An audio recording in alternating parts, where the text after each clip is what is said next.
のささやきの朗読や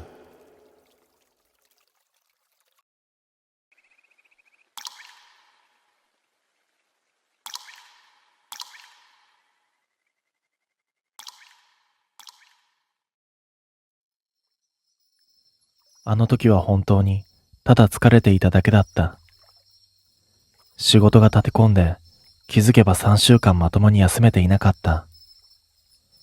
毎日同じ時間に起きて同じ電車に乗って同じ顔ぶれとすれ違って同じようなやりとりを繰り返す。別に大きなミスをしたわけでもないし、誰かに強く叱られたわけでもない。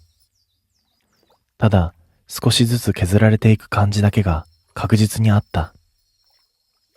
だから1週間前にはもう決めていたんだ。次の休みは一人でどこかに行こうと。事前に有給を申請して3日分まとめて取った。特に遠くへ行くつもりなんてなくて、とにかく人の少ない場所が良かった。スマホで適当に探して見つけたのが山の中にある小さな温泉地だった。有名でもなんでもない。名前も聞いたことがない場所。レビューもほとんどなくて写真も少ない。でもそれが逆に都合が良かった。人がいなさそうだと思ったんだ。出発をしたのは平日の朝。高速に乗ってしばらくすると景色はゆっくりと変わっていった。ビルが減って田んぼが増えて、やがて林と山ばかりになる。窓を少し開けると湿った土の匂いが流れ込んできた。それだけでほんの少し気が楽になる。そして昼過ぎには最寄りの町に着いた。観光地と呼ぶには小さすぎる。どこか時間が止まったような場所だった。駅前も静かで、開いている店もまばら。適当に入った定食屋で遅めの昼食をとる。テレビでは地方のニュースが流れていて、隣の席では年配の夫婦がほとんど会話もせずに食事をしていた。不思議とその静けさが心地よかった。食後に少し街を歩いた。小さな神社、川沿いの道、古びた商店街。どこに行っても人は少なくて、時間だけがゆっくりと流れているような、そんな感覚があった。ただ夕方が近づくにつれて、妙な落ち着かなさが混じり始めた。怖いわけじゃない。何かがあるわけでもない。でも、長くとどまる場所じゃない。そんな感覚だけがはっきりと残ったんだ。予約していた宿は町からさらに山の奥にある。チェックインの時間もあるし、そろそろ向かうことにした。ナビに住所を入れるとルートが表示される。所要時間約40分。思ったより近い。最初は整備された道だった。対向車も時々来るし、民家もポツポツある。だが山に入るにつれて、道は急に細くなった。ガードレールはあるが頼りなく、その先はすぐ斜面で、下がどうなっているのかわからない。カーブも増えて、自然と速度を落とす。気づけば対向車は一台も来なくなっていた。ラジオをつけてみるが、途中からノイズが混じり始めて、やがて何も聞こえなくなる。仕方なく電源を切ると、車内は急に静かになった。ナビを見ると、残り20分。だがルートは、さらに山の奥へと伸びている。少しだけ迷った。引き返して、もっと大きな道を使うべきではないかと。けれど、ここまで来て戻るのも面倒だったし、ナビが表示している以上、道はつながっているはずだと思った。そのまま進む。しばらくして違和感に気づいた。同じような景色がずっと続いている気がする。同じようなカーブ、同じような木々、同じようなガードレール。もちろん違う場所のはずなのに、どこか繰り返しているような感覚が離れなかった。日もかなり落ちてきていた。山の中は暗くなるのが早い。ヘッドライトをつけると、照らされた範囲だけが妙にくっきりと浮かび上がった。それ以外はすぐに闇に飲まれていた。その時だった。前方のカーブの先、ヘッドライトの端に一瞬だけ何かが映った気がした。それは人影のようにも見えた。俺は見間違いかとも思ったが、ゆっくりと車を進めると、それははっきりとした形になる。道路脇に誰かが立っているんだ。こんな時間に、こんな場所で。その人影はこちらへと向かって、親指をゆっくりと立てる。ブレーキを踏むか、そのまま通り過ぎるか、ほんの一瞬迷った。こんな山の中で人を見かけるなんて普通じゃない。それでも、あのまま置いていくのも後味が悪い気がした。スピードを落としながら近づく。人影は動かない。ただ、こちらを見ている。街灯もない場所なのに、不思議とはっきりと見えた。男だった。30代くらいに見える。服は薄汚れていて、どこか湿っているようにも見えた。窓を少しだけ開ける。どうしました？俺が声をかけると、男は一拍置いてから口を開いた。この先まで乗せてもらえますか？低くて抑揚のない声だった。どこまでですか？俺がそう聞くと、男はゆっくりと視線を前方へと向けた。この先のカーブでいい。それだけ言って、また黙った。カーブなんていくらでもある。そう思ったが、なぜかそれ以上聞き返す気にはなれなかった。助手席のドアを開けると、男は躊躇なく乗り込んできた。その瞬間、ふわっと湿った空気が流れ込んだ。土と水の匂い。それに混じって、どこか生臭いような匂いがした。思わず窓を少しだけ広く開ける。すみません。そう言ったつもりだったが、男は何も返さなかった。ドアが閉まる。シートベルトの音は聞こえなかった。車を発進させる。しばらくは何も起きなかった。ただ、隣に誰かがいるというだけで、さっきまでの静けさとは違う妙な圧迫感があった。会話もない。ラジオもつかない。スマホの電波も圏外のまま。仕方なくバックミラーに目をやる。その瞬間、男と目が合った。後部座席には誰もいないはずなのに、ミラー越しに見える男の目は、なぜかやけにはっきりとしていた。すぐに視線を前に戻す。気のせいだと思おうとしたが、それからも何度か同じことが起きた。ミラーを見るたびに目が合う。そらしてもまた会う。まるでずっと見られているみたいに。耐えきれずに声をかける。この辺りの人ですか？返事はなかった。聞こえていないのかと思い、もう一度聞こうとしたとき、もう少し先です。男が前を見たまま言った。タイミングが妙だった。質問に答えたわけではない。まるで、こちらの考えを遮るように。喉の奥が少し乾く。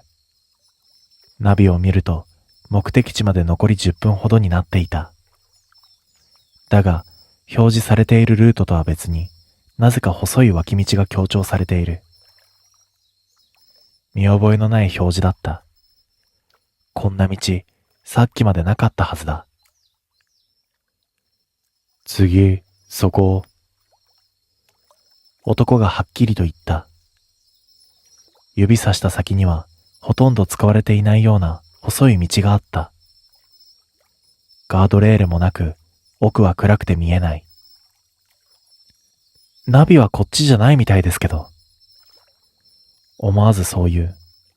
すると男はゆっくりとこちらを向いた。いいから。その一言だけ。さっきまでと同じ声のはずなのに、なぜかすぐ近くで囁かれたように聞こえた。背筋が冷える。無視をして通り過ぎることもできたはずだった。けれど気づけばハンドルを切っていた。細い道に入った瞬間、ナビの画面が一度暗くなり、すぐに別の表示へと切り替わる。目的地を再設定しました。機械音声が流れる。設定なんてしていない。画面に表示されたのはこの先のカーブ。それだけだった。するとその時、隣から小さな音がした。水がポタリと落ちるような音。視線を向ける。男の服の袖から雫が落ちていた。シートに暗いシミが広がっていく。もうすぐです。男が言う。その声はどこか少しだけ安堵しているようにも聞こえた。前方に急なカーブが見えてくる。ガードレールの先は真っ暗だった。ブレーキに足をかけたその瞬間、バックミラーに映った。後部座席にもう一人、同じ男がこちらを見ていた。反射的にミラーから目をそらした。見間違いだと思いたかったんだ。だが、もう一度だけ確認しようと、ゆっくりと視線を戻す。やっぱりいる。後部座席に同じ男が座っているんだ。服の濡れ具合も、うつむき方も全部同じ。ただ違うのは、その顔がはっきりとこちらを向いていることだった。息が浅くなる。ここで。隣の男が静かに言った。前を見ると、例のカーブがすぐそこまで迫っている。ブレーキを踏む足に力が入らない。減速しているはずなのに速度が落ちない。むしろじわじわと上がっている。ちょっと待って。言葉が途中で途切れる。アクセルに乗せた覚えのない足に重みがかかっていく。踏み込まれているんだ。自分の意志ではない。ハンドルもわずかに右へと引かれている。カーブの外側へ、外側へと。ここでいい。今度は後ろから声がした。同じ声が重なる。ミラー越しに二人の男がこちらを見ている。どちらも同じ顔で、同じように口を開いている。ここでいい。ガードレールが迫る。その向こうは何も見えない闇。ブレーキを踏み込む。効かない。ハンドルを戻そうとする。動かない。視界の端で花束が見えた。いくつも置かれている。その間に古びた標識が立っていた。事故多発。その下に手書きのような文字。このカーブで男性死亡。次の瞬間ナビが鳴った。目的地に到着しました。乾いた音声がやけにくっきりと響く。画面には現在地を示すマーク。それはちょうどカーブの外側、ガードレールの向こうに重なっていた。ほら、着いた。隣の男が笑った気がした。同時に後ろの男も。強い衝撃が来ると思った。けれど来なかった。代わりに、ふっと体が軽くなった。車の音も、エンジンの振動も、何もかもが遠のいていく。気づけば俺は立っていた。さっきのカーブの道路脇に。目の前には自分の車がある。フロントが大きく潰れて、ガードレールを突き破っていた。その向こう、暗闇の下に落ちていくライトの残像が見える。理解が追いつかない。一歩近づこうとする。するとその時、背後で音がした。車のエンジン音。振り返ると、ヘッドライトがこちらに向かってくる。一台の車がゆっくりと近づいてきて、少し手前で減速した。運転席の顔がこちらを見ている。それはどこか疲れた顔をしていた。その瞬間理解した。俺はもうそっち側ではない。なのに体が勝手に動く。道路の端へと歩いていく。そして腕がゆっくりと上がり、親指を立てる。止めるつもりなんてないのに止まらないんだ。車が完全に止まり、窓がわずかに開く。どうしました？運転手がそう聞く。すると口が勝手に動いた。この先まで乗せてもらえませんか？自分の声なのに少し遅れて聞こえた。どこまでですか？その問いにほんの一瞬だけ迷った。けれどすぐに言葉が出る。この先のカーブでいい。遠くでナビの音声が聞こえた気がした。目的地を再設定しました。それが誰の車のものなのか、もうわからなかった。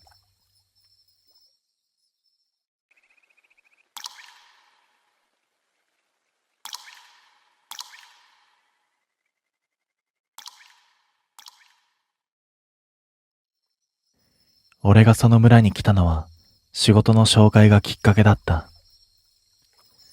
過疎が進んだ集落で人手が足りない。住む家も用意するし、最低限の収入も保証する。そんな出来すぎた話に半信半疑のまま、それでも他に選択肢がなかった俺は、結局その話に乗ることにした。山に入ってからやけに長く感じたのを覚えている。一本道のはずなのに、同じようなカーブを何度も曲がっている気がして、ナビも途中で役に立たなくなった。電波が途切れたスマホを何度か見直しながら、それでも引き返すという発想にはなぜかならなかったあたり、今思えばその時点で少しおかしかったのかもしれない。それでも村に着いてしまえば、そこには普通に人の生活があった。畑には人影があって、洗濯物が風に揺れていて、古びてはいるが、きちんと手入れされた家が並んでいる。拍子抜けするくらい、どこにでもある田舎の風景だった。出迎えてくれたのは、自治会長だという男だった。50代くらいで、柔らかい笑顔を浮かべながら、近づいてきたその男は、やけに距離の近い握手をしてきた。こちらが手を引こうとしても、両手で包むようにして離さない。そのまま顔を覗き込むようにして、少し声を落としながらこう言った。ようこそ来てくれました。本当に助かりますよ。若い人はどうしても必要なんでね。歓迎の言葉のはずなのに、なぜか補充が来た、みたいな響きに聞こえて、ほんのわずかに違和感が残った。その違和感を抱えたまま、俺はそのまま村を案内されることになった。畑や集会所、使われなくなった商店や学校を一通り見て回る中で、全体的に古さはあるものの、放置されている感じはなかった。むしろ、人の手で維持されている印象の方が強い。ただ、その中で一箇所だけ妙に浮いている場所があった。山へと続く道の手前に真新しい金属製の柵が設置されていて、頑丈そうな鍵までしっかりとかけられている。周囲の風景がどれも年季の入ったものばかりだったせいか、その柵だけが不自然に新しく見えた。少し立ち止まってその先を覗き込むようにしながら、俺は何気ない調子を装って尋ねてみた。この先って何かあるんですか？すると会長はほんの一瞬だけ間を置いてから視線を柵の奥に向けたまま思い出したような口ぶりで答えた。昔は牧場があったんですよ。山の上でやっていたんですがね。今はもう使っていません。それ以上は説明はなかったし、こちらが何かを聞き返す前に自然な流れで別の話題に移られてしまった。まるでそこは触れなくていい場所だとでも言われているみたいだった。やがて案内は終わり、用意されていた家に連れて行かれた。ここが今日からあなたの住む家になります。そう言って鍵を渡されたが、その言い方には最初から選択肢というものが含まれていなかった。道中、他にもいくつか空き家らしい建物は見えていたし、中にはもっと状態の良さそうな家もあった。それでも最初から決まっていたかのように、ここにまっすぐ案内された。俺は少しだけ気になって、玄関先で振り返りながら尋ねてみる。他の家じゃなくて、ここなんですね。軽い確認のつもりだったが、会長はその質問に対して、ゆっくりと笑みを浮かべると、言い含めるような口調で、こう答えた。ええ、住む場所はこっちで決めているんですよ。いろいろと都合がありましてね。まあ、慣れればわかりますよ。それ以上踏み込ませない圧だけは、はっきりと伝わってきた。家の中は外見に反して妙に整っていた。埃も少なく、最低限の家具や生活品も揃っている。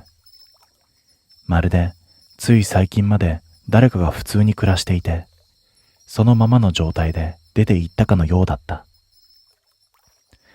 その違和感が気になって、俺は靴を脱ぎながら、後ろにいる会長に声をかける。ここ、前に住んでいた人がいたんですよね。すると会長は特に気にした様子もなく、あっさりとした口調で答えた。ええ、いましたよ。ただ、急にいなくなりましてね。その言い方に引っかかりを覚えて、思わず聞き返す。いなくなったってどこに行ったんですか？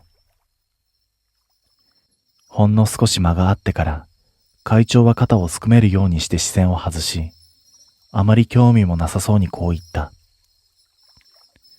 さあ、外じゃないですかね。答えになっていないのに、それで会話は終わりだという空気だった。そしてその日の夜、荷ほどきを終えて横になっていると、遠くの方から低いエンジン音が聞こえてきた。最初は気のせいかと思ったが、耳を澄ますと、それは確かに規則的に響いていて、ゆっくりと山の方へと登っていくような音だった。気になって外に出てみると、音はやはり昼間見た柵の向こう、山の奥の方から聞こえている。こんな時間に、あの先で何か動いている。そう思うと、昼間の会長の言い方が妙に頭に残った。翌日、そのことをさりげなく作業中の男に聞いてみた。男は手を止めることもなく、土をいじりながら、めんどくさそうに短く答えた。ああ、あれか。気にしなくていいよ。あまりにもそっけないので、少し踏み込んで聞いてみた。仕事かなんかですか？すると男は一瞬だけ手を止め、こちらを見ようともせずに、含みのある言い方でこう言った。まあ、そんなもんだ。知らない方が楽だぞ。それ以上は何も話さなかったし、周りにいた他の連中も、まるで聞こえていないかのように会話に入ってこなかった。その不自然な揃い方が逆に印象に残った。さらに数日過ごして、もう一つはっきりとしてきたことがある。この村には若い人間がほとんどいないんだ。年寄りばかりで働き手になりそうな世代がごっそりと抜け落ちている。違和感を拭いきれず、改めて会長に尋ねてみると、やはり同じ答えが返ってきた。みんな外に出ましたよ。ここじゃ先がないですからね。理屈としてはわかる。だが、それにしても極端すぎる。まるで、まとめていなくなったみたいに、きれいに消えているんだ。ある日、集会所の前を通りかかったとき、掲示板に貼られていた紙に目が留まった。当番表のようなものだった。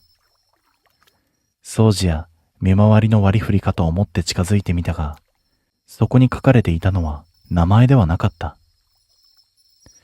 並んでいるのはいくつかの数字。規則性のない番号と、その横に記された日付と時間。そして一番下に小さく書かれた一言。搬入。意味を考えようとしたその時だった。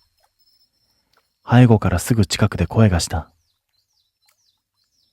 それ、気になりますか？俺が驚いて振り返ると、いつの間にか会長が後ろに立っていた。距離が近い。さっきまで気配すらなかったのに、もう手を伸ばせば触れそうな位置にいる。少し言葉を選びながら、俺はその紙を指して聞いた。これ、誰の番号なんですか？すると会長は、わずかに目を細めてから、楽しむような調子でこう言った。そのうちわかりますよ。ちゃんと順番に。その言い方が妙に引っかかって、頭から離れなかった。その夜、またトラックの音が聞こえた。前よりもはっきりと、ゆっくりと、山の奥へと向かっていく。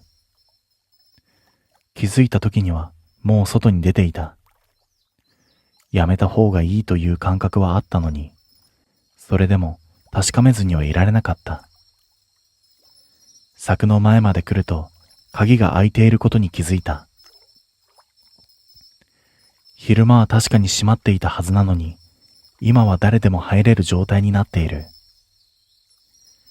俺はためらいながらも中へと入り、暗い山道を進んでいくと、やがて奥の方にぼんやりとした明かりが見えてきた。距離を詰めるにつれて音もはっきりとしてくる。エンジン音と金属がぶつかる音、そして人の話し声。とっさに物陰に身を隠し、息を殺して様子を伺った。トラックの荷台が開かれていて、数人の人影が何かを運び出していた。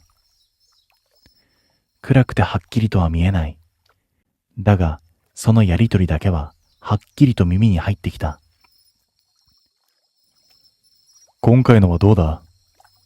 3 番です。状態は良好。前回よりマシだな。少し暴れた形跡がありますが、処理はどうしますか？短い沈黙の後、別の男が笑い混じりに答えた。規定通りでいい。どうせ、ここに来た時点で、もう外じゃない。その一言で、全部つながった気がした。番号の意味も、若い人間がいない理由も、搬入という言葉の意味も。理解した瞬間、背中が一気に冷たくなった。その時だった。背後で落ち葉を踏む音がした。見ちゃいましたか。振り返る前にわかる会長の声だった。ゆっくり振り向くと、そこには昼間と同じ笑顔のまま立っている会長と、その後ろに並ぶ村の連中の姿があった。ただ、昼間と違うのはその目だった。誰一人として笑っていないんだ。会長は一歩近づいてくると、安心させるような口調で、しかし、はっきりとした声でこう言った。大丈夫ですよ。まだ、あなたの番じゃありませんから。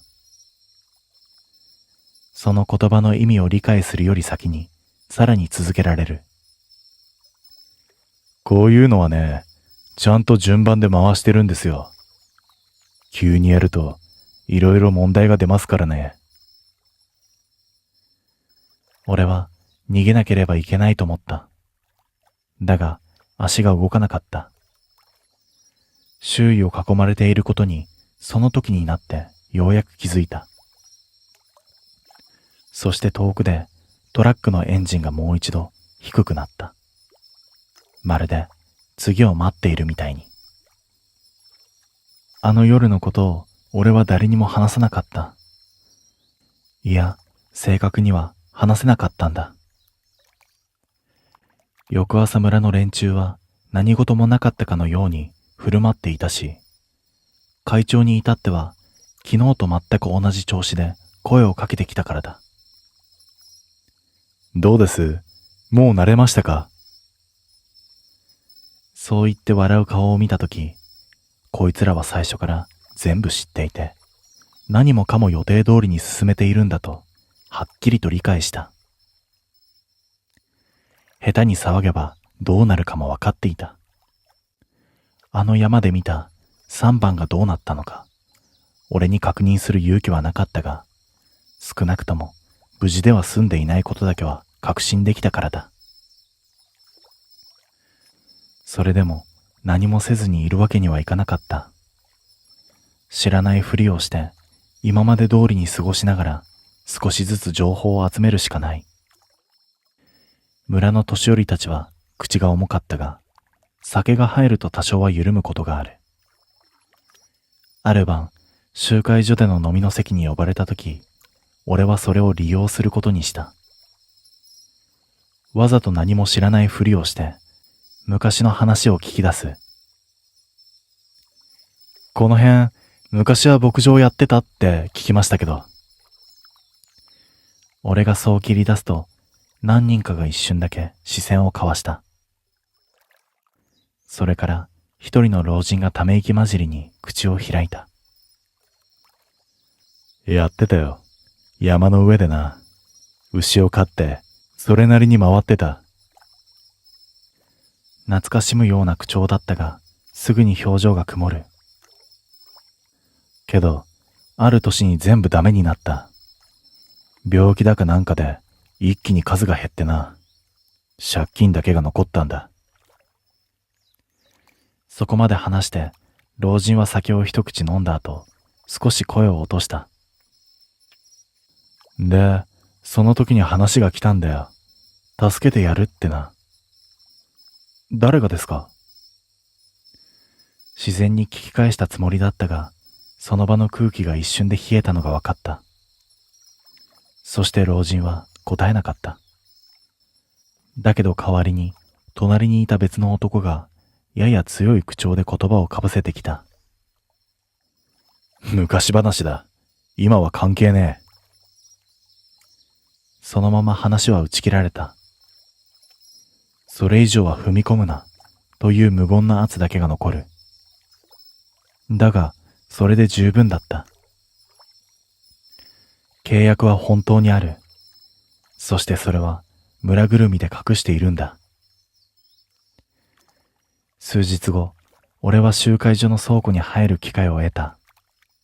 表向きには掃除の手伝いという名目だったが、狙いは最初から決まっていた。古い記録が残っていそうな場所を探す。棚の奥に埃をかぶった段ボールが積まれているのを俺は見つけた。中身を確認すると、俺の予想通り古い帳簿や書類の束だった。その中に一冊だけ妙に新しい紙で閉じられたファイルがあった。表紙には何も書かれていない。嫌な予感を覚えながらそれを開く。最初のページにあったのは日付と番号の一覧だった。見覚えがある掲示板に貼られていた当番表と同じ形式だ。ただし、こちらの番号の横にははっきりと名前が書かれていた。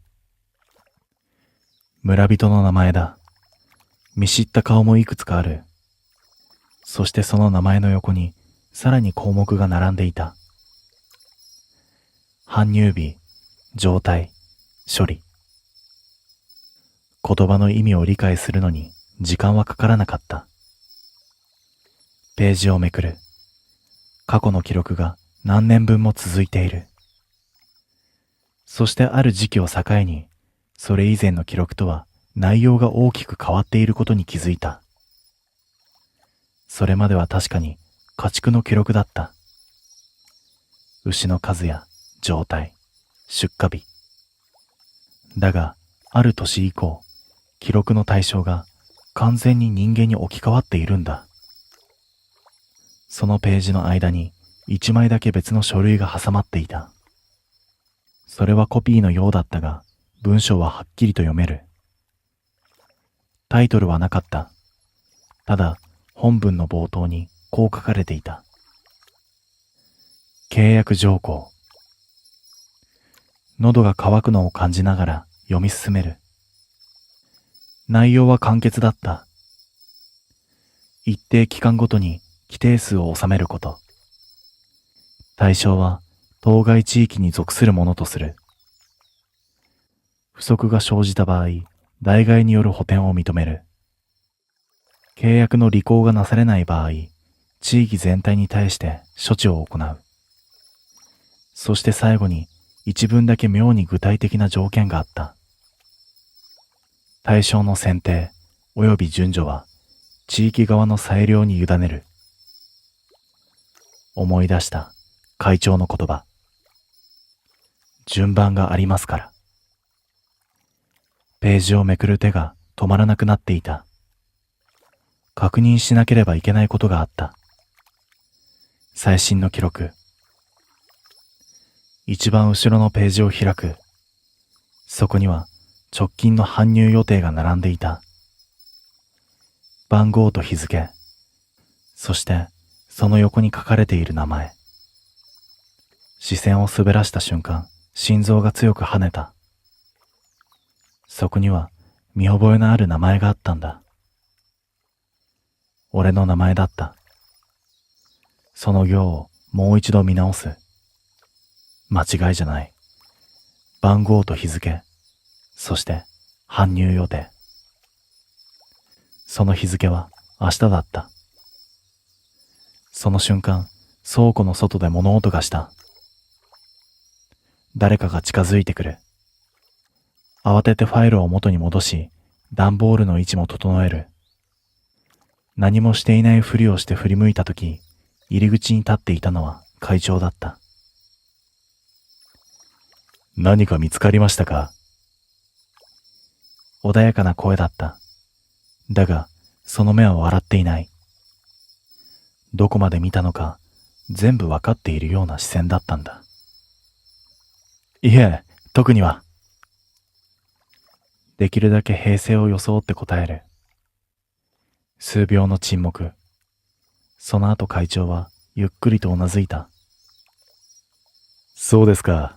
ならいい。そう言って一歩だけ近づくと、軽く肩に手を置かれる。それは逃げ場を塞ぐような位置だった。明日少し手伝ってもらうことがあります。耳元に近い距離で静かにそう言われた。難しいことじゃありません。順番通りに進めるだけですから。逃げないといけない。頭では分かっているのに、うまく考えがまとまらない。ただ一つだけ、はっきりとしていることがあった。もう、順番が回ってきている。その日の夜、トラックの音はしなかった。代わりに、村の中が異様なほど静かだった。まるで明日に備えて、全員が息を潜めているみたいに。眠れるはずもなく、暗い天井を見つめながら、俺は一晩中考え続けていた。どうやって逃げるか、この村から出る方法はあるのか、そして、もし出られたとしても、それで終わるのか。遠くで何かがきしむような音がした気がした。それは山の方からだった。結局ほとんど眠れないまま朝になった。薄明るくなった外を見ながら、俺は一つだけ決めていた。今日中にこの村を出る。順番が回ってきている以上、待てば終わりだ。どうにかして山を抜けて、あの一本道まで戻るしかない。最低限の荷物だけをまとめて、まだ人の動きが少ない時間を狙って家を出た。空気は静かだったが、妙に見られている感覚があった。窓の奥、家の隙間、どこからか視線だけがついてくる、そんな感覚。それでも俺は構わず、村の出口へと足を速めた。あの曲がりくねった一本道に出たとき、ほんの少しだけ安心した。ここを下れば外に出られる。そう思って車に乗り込み、エンジンをかけた。一度、二度、三度。セルは回るのにエンジンがかからない。嫌な汗が出た。何度も試しているうちにふと気づく。昨日までは普通に動いていたんだ。つまり今、動かないようにされている。車を諦めて俺は走ることにした。一本道を下るだけだ。距離はあるが不可能ではない。そう自分に言い聞かして走り出したが、数分もしないうちに足が止まった。それは道の先に人が立っていたからだ。だけど一人ではない。三人、四人、いや、それ以上。ゆっくりとこちらに歩いてくる。それは村の連中だった。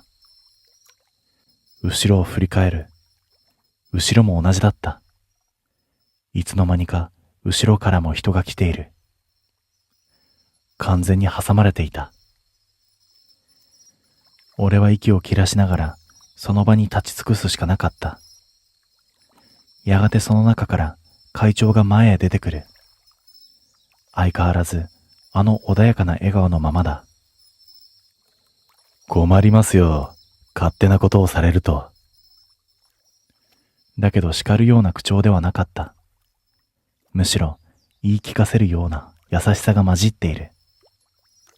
それが逆に余計に気味が悪かった。ふざけんなよ。ようやく絞り出した声は自分でも驚くくらいかすれていた。人を何だと思ってるんだ。俺がそう言うと、周りの何人かが小さく笑った。あざけるような笑いじゃない。理解していない子供を見るような笑い方だった。会長は少しだけ首をかしげてから静かに答えた。わかっているはずですよ。もう見ているんですから。そして一歩近づいてくる。俺に逃げ場はない。これはね、誰かがやらないといけないことなんですよ。穏やかな声だった。だが、その言葉の中身は一切揺れていない。昔一度だけやめたことがあるんですよ。不意にそんな話を始めた。もうやめようってね。人を出すなんておかしいって。その時のことを思い出しているのか、少しだけ目を細める。結果は簡単でしたよ。水が止まって、作物が全部ダメになって、3ヶ月で半分が死にました。淡々とした語りだった。事実を並べているだけという調子。だから続けているんですよ。全員で生きるために。そう言い切った後、ほんのわずかに笑みを深めた。その中で順番を回しているだけですから公平でしょ。言葉が出なかった。理屈としては通っている。だが、それを受け入れることはできない。外の人間は関係ないだろう。俺は最後の抵抗のつもりでそう言うと、会長はすぐに首を横に振った。いえ、関係ありますよ。間髪入れずにはっきりと否定された。あなたはもうこの村に住んでる。その一言で全部終わった気がした。契約は属した時点で対象になるんですよ。住民票でも機関でもない。ただ、ここにいるという事実でね。思い出す。家を選ばせなかったこと。名前ではなく番号の当番表。最初に握られたあの強い手。最初から決まっていた。俺がここに来た時点で数に入っていたんだ。誰かに腕をつかまれた。抵抗しようとしたが力が入らない。周囲からも同じように手が伸びてくる。押さえつけられているわけではないのに逃げられない。大丈夫ですよ。すぐに終わりますから。誰かがそう言った。慰めのつもりなのか、それともただの手順なのかはわからない。気づけばあの山道を引き返していた。連れて行かれている。昨日自分が覗いたあの場所へと。トラックが止まっていた。荷台が開いている。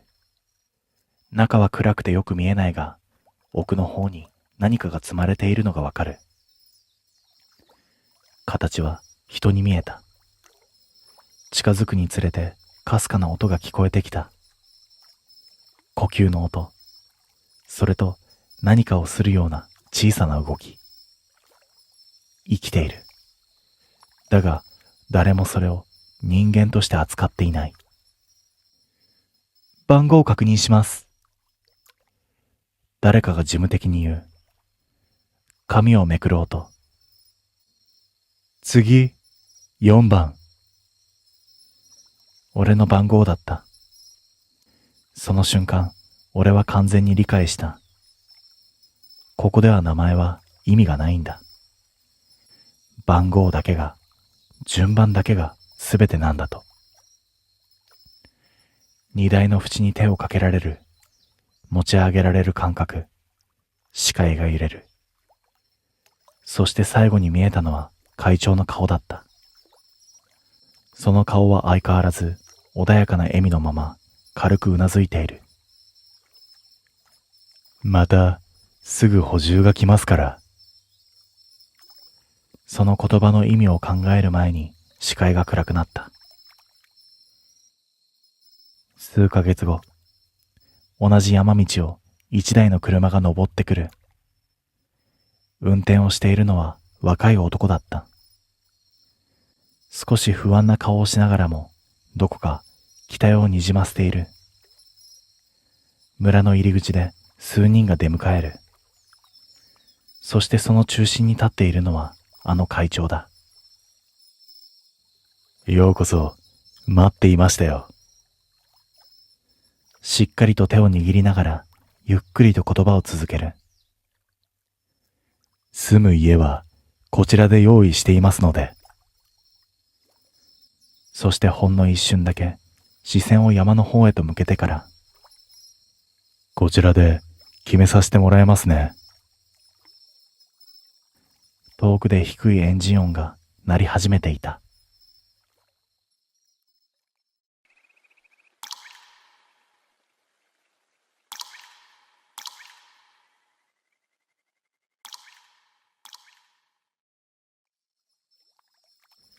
その日、俺たちは久しぶりに昼に集まって、どこかにドライブでも行こうという話になった。特にこれといった目的があったわけではない。ただ天気が良くて、全員が珍しく予定もなく空いていた。それだけの理由だ。俺が、どこ行くと何気なく聞いた時だった。ほとんど間を置かずに、助手席に座っていた工藤が身を乗り出して言った。ドライブって言ったら、やっぱり海でしょ。その言い方があまりにも即答すぎて、俺は思わず苦笑いを浮かべた。はいはい、どうせそれだと思ったよ。後部座席からそう返すと、運転席でキーを指に引っ掛けて遊んでいた遠藤が、呆れたように小さくため息をついた。はぁ、ナンパだろうどうせ。その一言に、工藤は隠す気もなく、にやっと笑った。まあな。そして少しだけ声のトーンを落として、やけに芝居かかった口調で続けた。もうそろそろ、人肌恋しくね。昼間っから何言ってんだよ。俺が思わず突っ込むと、工藤は肩をすくめて笑った。時間帯関係ねえだろ。気持ちの問題だよ。問題しかねえわ。遠藤がボソッと返す。そんなやりとりをしているうちに、結局行き先は半ば強引に海で決定した。運転は遠藤、助手席に工藤、後部座席に俺。車が走り出すと、窓の外には見慣れた街並みが流れていく。昼間ということもあって、交通量はそこそこ多く、信号に引っかかるたびに少しずつ進んでいくようなペースだった。ほらな、絶対混んでるって言ったじゃん。遠藤がハンドルを軽く叩きながら言う。その声にはほんの少しだけめんどくさそうな色が混じっていた。まあまあ、夕方になればすくって。工藤はスマホをいじりながら気のない返事をする。それにさ、人が多い方がいいだろ。ナンパ的には。お前さっきからそれしか言ってねえな。俺が言うと、工藤は楽しそうに笑った。本当に、いつも通りの空気だった。何も変わらない。ただの休日のドライブ。少なくとも、この時は全員がそう思っていた。街を抜けて、山道を越えて、海沿いの道に出る頃には、太陽は少しずつ傾き始めていた。視界が開けて、水平線が見えた瞬間、工藤が、おーと声を上げる。いいじゃん。ちゃんと海っぽいじゃん。海なんだから当たり前だろ。遠藤が淡々と返す。やがて小さな駐車スペースを見つけて車を止めた。エンジンを切ると、それまで当たり前のように鳴っていた機械音がスッと消えて、代わりに波の音がはっきりと耳に届くようになる。なんか静かだな。俺は車を降りながらそうつぶやいた。駐車場には数台の車が止まっているものの、人の気配はそれほど多くなかった。時間帯的にはまだ夕方だが、どこか少しだけ引けたような空気があった。まあいいだろ。人いない方がわかりやすいし。工藤はそんなことを言いながら、さっさと海の方へと歩き出す。何をやるつもりだよ。俺は小さくつぶやきつつ、その後ろをついていった。海沿いの道を三人で並んで歩く。空はオレンジから徐々に濃い色に変わり始めていて、波の音だけが規則的に響いていた。工藤は露骨に周囲を見回している。あそこ、二人組じゃね？やめとけって。いやいや、まずは様子見だから。軽口を叩きながらも、実際にはなかなか声をかけに行こうとはしなかった。しばらく歩いた後、俺が、行かねえのかと聞くと、工藤は少しだけ首をかしげた。なんか違うんだよな。何が？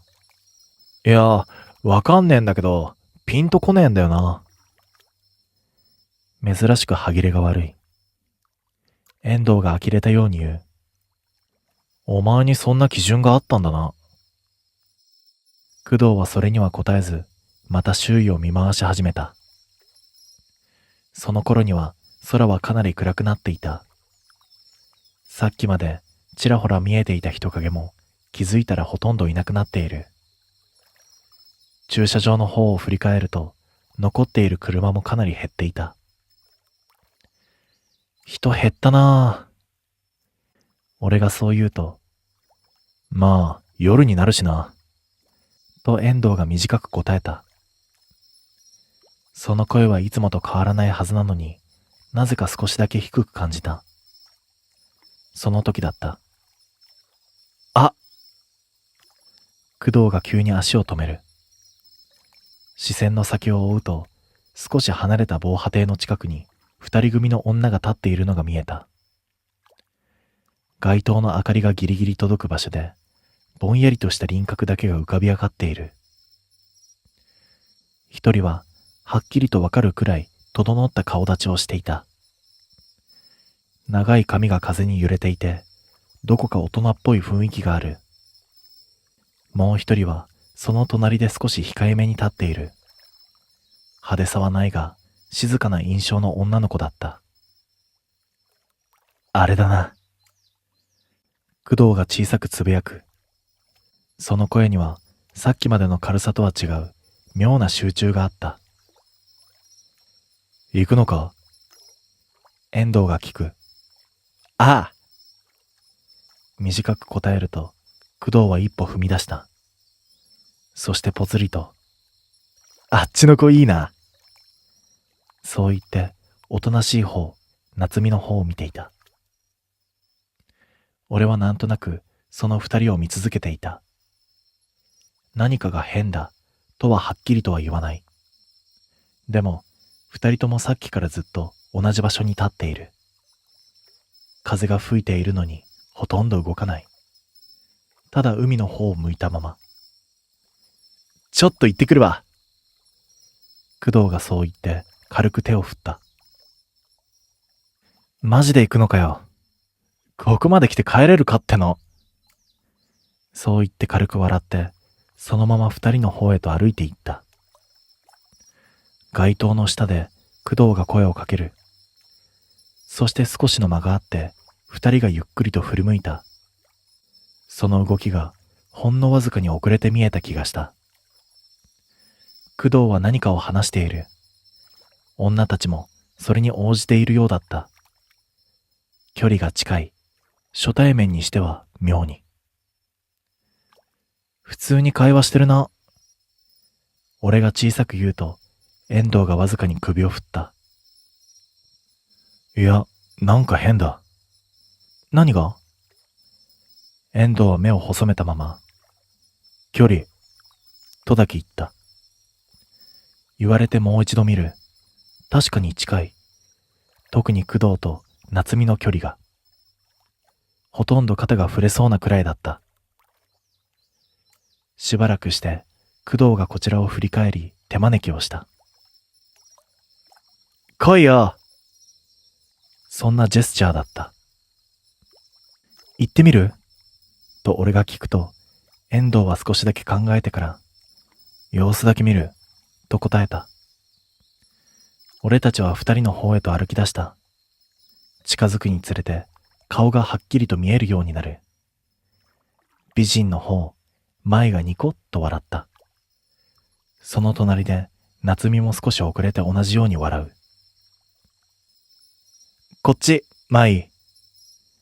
工藤が紹介する。んで、こっちが夏美。夏美は小さく会釈をした。どうも。その声はやけに小さくて、どこか湿ったように聞こえた。どっから来たのと俺が聞く。ほんの一瞬間があってから舞が答えた。ここだよ。ここ？うん。ニコッと笑う。夏美も同じようにうなずいた。その答えにほんの少しだけ違和感を覚えた。でもその正体はわからなかった。その時夏美がぽつりと口を開いた。ねえね全員の視線がそちらに向く。え、飲み物買いに行かない？ちょっと喉乾いちゃって。工藤がすぐに反応する。あ、いいね。行こうぜ。舞が言う。この先に自動販売機があるよ。俺は一瞬だけ考えた。確かに来る途中で見た覚えがある。少し離れた場所にポツンと一台だけあったはずだ。じゃあ、俺行ってくるわ。工藤が当然のように言う。じゃあ、俺らはここで待ってるわ。俺がそう返すと、工藤は少しだけ不満そうな顔をしたが、すぐ戻る。と軽く言って、夏美の横に並んだ。三人はそのまま暗い道の方へと歩いていく。街灯の光の外へ、ゆっくりと溶けるように消えていった。その背中を見ながら、なぜか胸の奥に小さな引っかかりが残った。なあ、俺が声をかける。なんかさ、と言いかけて言葉を探す。うまく説明できない。遠藤は答えなかった。ただ、暗闇の奥をじっと見つめたまま、小さくつぶやいた。遅すぎるな。まだ、それほど時間は経っていないはずなのに。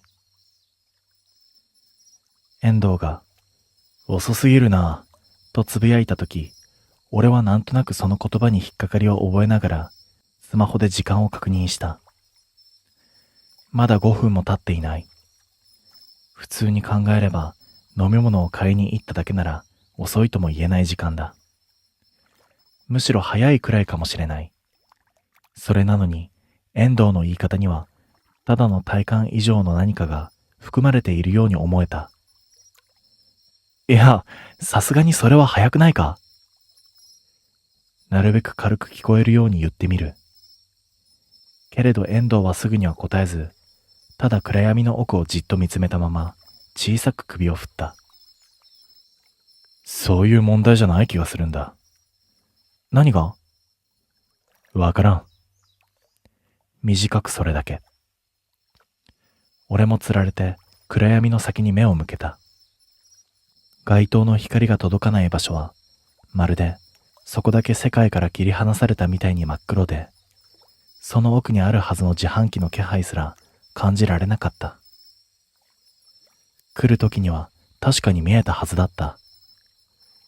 ポツンと一台、やけに目立つ白い光を放っていたのを今でもはっきりと覚えている。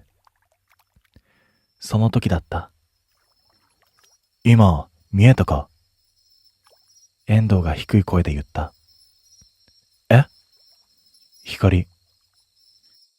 言われた瞬間、視線を凝らした。すると暗闇の奥で、ほんの一瞬だけ白い光がついた。それは自販機の明かりだと思った。けれどそれは次の瞬間には何事もなかったかのように、ふっと消えてしまった。今のなんだ？自分でもわかるくらい声が少し硬くなる。自販機だよな。あんな消え方するか？遠藤の言葉には返す言葉が出てこなかった。確かにおかしい。自販機の明かりがあんな風に一瞬で消えるなんて聞いたことがない。しばらくの沈黙の後、遠藤が小さく息を吐いた。そして短く言う。はぁ、目に行くぞ。は？もう？俺は思わず聞き返した。まだ数分しか経っていない。普通なら待つべき場面だ。けど遠藤は振り返らずに、おかしい、とだけ言った。だけどその一言には妙な重みがあった。結局俺もそれ以上何も言えず、遠藤の後を追う形で暗闇の中へと足を踏み入れた。スマホのライトをつける。白い光が足元を照らすが、その範囲は驚くほどに狭く、周囲の暗さを余計に際立たせているだけだった。歩き出してすぐに違和感に気づいた。あれ？こんなに暗かったっけ？思わず口に出る。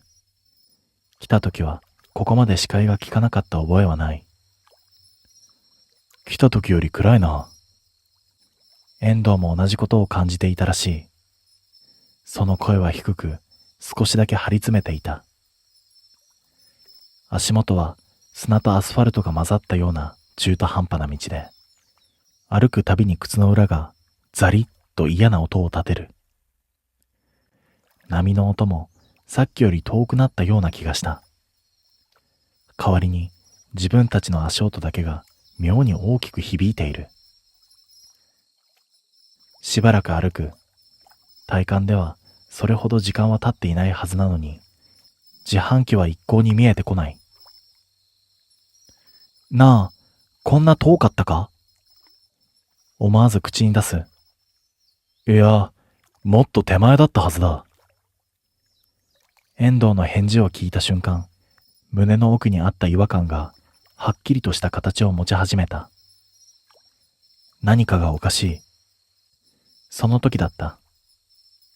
おい。遠藤が急に足を止めた。その声に心臓がドクンと大きく跳ねる。どうした？ライトを向ける。道路の脇、少し草が生えているあたりに黒い塊のようなものが倒れていた。最初は何なのかわからなかった。ただ形が人に見えた。人か？自分でも信じたくない気持ちのままゆっくりと近づく。ライトの光がそれを照らした。工藤だ。思わず口から漏れた声は自分でも驚くほど震えていた。工藤は道路脇にうつ伏せで倒れていて、ピクリとも動かない。おい。と遠藤がすぐに駆け寄った。俺も続く。体に触れた瞬間、ゾクリとした。冷たい。それに濡れている。なんでこんなにびしょ濡れなんだよ。手に伝わる感触は汗なんかではなかった。まるで水に浸かった後みたいな生々しい濡れ方だった。工藤、起きろ。遠藤が声をかける。反応はない。一瞬だけ考える素振りを見せた後、遠藤は小さく、悪いな、とつぶやいて、工藤の尻を思いっきり引っ叩いた。バシンと乾いた音が夜に響く。いってー。工藤が勢いよく状態を起こした。なんだよ。状況が分かっていない様子で周囲を見回した。その顔にははっきりと混乱が浮かんでいた。起きたか。遠藤は落ち着いた声で言う。ここ、どこだ？工藤がそう聞いた瞬間、思わず俺は苛立ったように返していた。こっちのセリフだわ。お前、自販機行ったんじゃねえのかよ。自販機。記憶をたどるように少しの間考え込む。ああ。やがてぽつりとつぶやいた。行ったなぁ。で？遠藤が短く聞いた。工藤はすぐには答えなかった。視線がどこか宙をさまよっている。そしてしばらくしてからゆっくりと口を開いた。普通にさ、話してたんだよ。舞と夏美と。その名前を聞いた瞬間、さっきまでの光景が頭に浮かんだ。街灯の下に立っていたあの二人。で、自販機のところについてさ、ジュースを選びながら、なんか普通に話してて、どこ住んでるんとか、何してるんとか。そこまでは何もおかしくない。むしろ、ただのナンパの延長みたいな話だ。でもさ、そこで工藤の声が少しだけ低くなった。なんか変だなーって思って。何が？俺が聞く。少しの間を置いてから工藤は短く答えた。顔。最初は普通に見えてたんだけどさ、近くで見たらなんかおかしくって。言葉を探すようにゆっくりと続ける。いや、なんかブヨブヨしててさ。その一言で空気が変わった。皮膚が浮いてるみたいで、目も濁っててさ、まるで水死体みたいだったんだ。思わず息が詰まった。波の音が急に近くなった気がした。で、俺無理だと思ってさ、そのままドアを開けて外に飛び出したんだ。ドア？遠藤がすぐに反応する。工藤は一瞬だけ考えて、ああ、車。そっから覚えてねえんだよ。沈黙が落ちる。風が吹く。遠くで波が砕ける音が妙にゆっくりと聞こえた。なあ。俺は我慢ができずに口を開いた。お前ら歩いて行ったよな。工藤は答えなかった。ただ自分の濡れた手をぼんやりと見つめている。その時遠藤が静かに言った。はあ、戻るぞ。俺はまだ引っかかっていた。あの二人は？そして工藤はゆっくりと首を振った。悪い、わかんねえ。それ以上は何も言わなかった。遠藤は振り返ることなく歩き出す。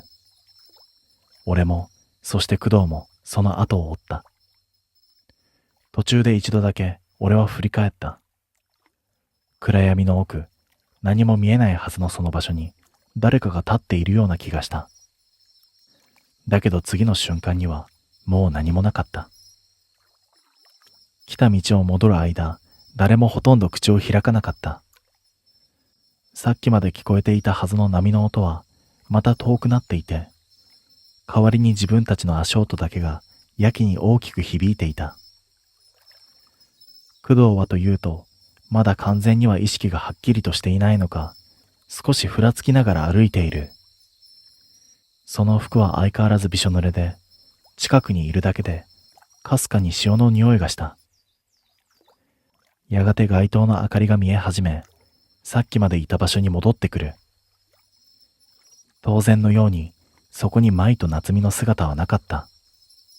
最初から何もいなかったみたいに、ただ海と防波堤と暗い夜だけが広がっている。いないよな。俺が小さく言った。当たり前だろ。遠藤は短く返した。その言い方には妙に余裕がなかった。車のところまで戻ると、遠藤は無言でキーを取り出し、ロックを解除した。まあ、とりあえず乗れ。それだけ言って自分は運転席に座る。俺は助手席に回り、工藤を後部座席に押し込むように座らせた。ドアを閉めた瞬間、外の音が一気に遮断される。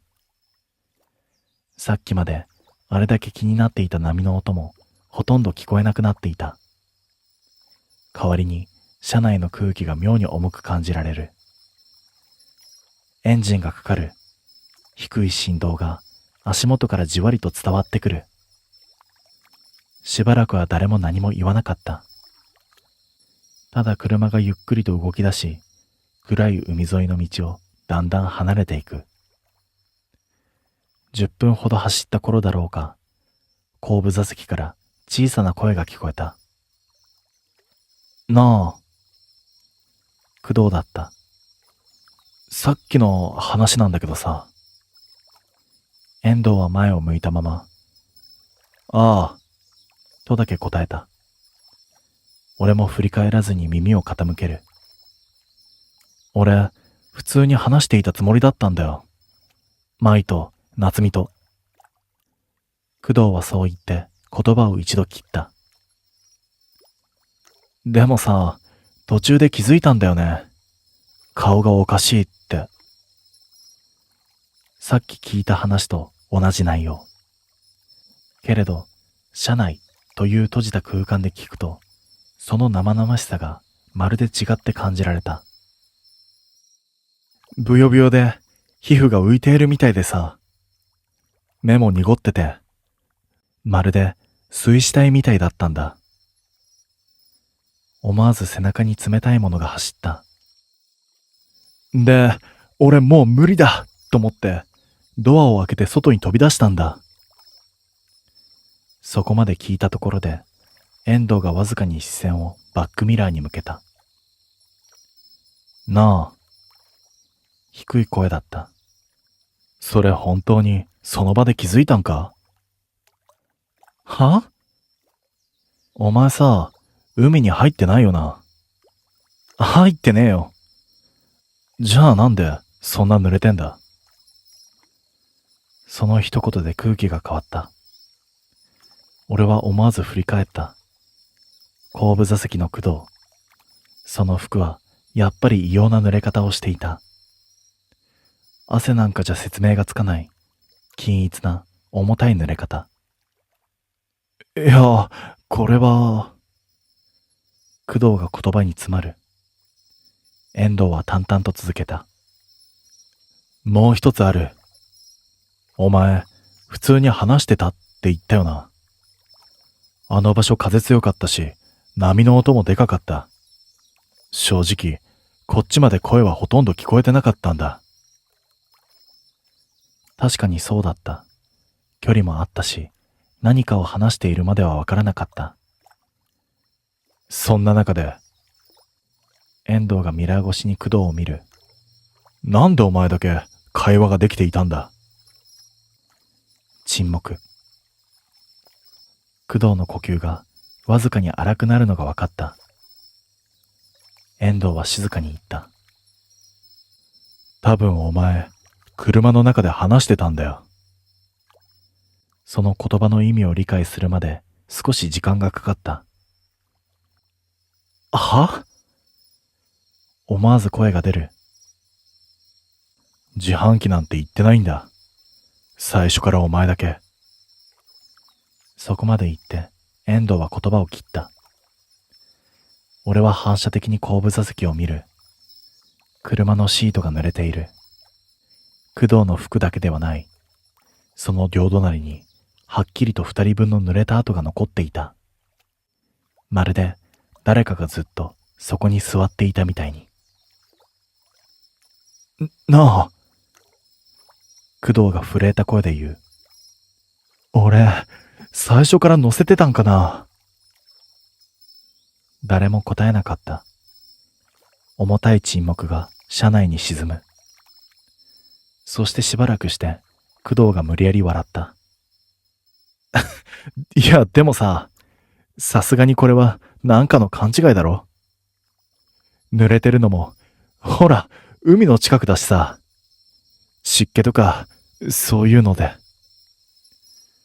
汗でこんな濡れ方するかよ。思わず俺が遮る。工藤は言葉を失ってシートにもたれた。もういいわ。と小さくつぶやいた。ナンパとか、もうしばらくいいや。当たり前だろ。俺が言うと、工藤は苦笑いした。女怖えわ。その言葉で少しだけ空気が緩んだ。本当にほんの少しだけ。その時だった。あれと工藤が声を上げた。俺、スマホ。ポケットから取り出して画面を見る。ポケットから取り出して画面を見る。なんか通知来てる。今かよ。俺が呆れたように言った。工藤はロックを解除して画面を開く。次の瞬間、動きが止まった。どうした？返事がない。俺は嫌な予感がして振り返った。工藤の手の中のスマホ。そこに表示されていたのは一枚の写真だった。車内の写真。運転席に遠藤、助手席に俺、そして後部座席に工藤。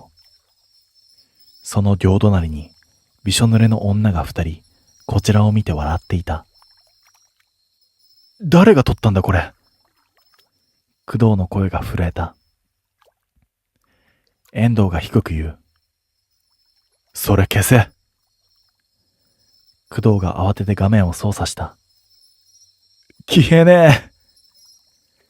何度押しても写真は消えなかった。その時、ピロンと軽い音が鳴った。全員の視線がスマホに集まった。新しい通知、差出人は不明。そしてメッセージが一件。工藤が恐る恐る開いた。画面に表示されたのはたった一行だった。それは、次はどこまで乗せてくれるの？しばらくは誰も何も言えなかった。やがて俺は小さく息を吐いてつぶやいた。なあ、これさ、ナンパ成功ってことなんかな？その俺の言葉には誰も笑わなかった。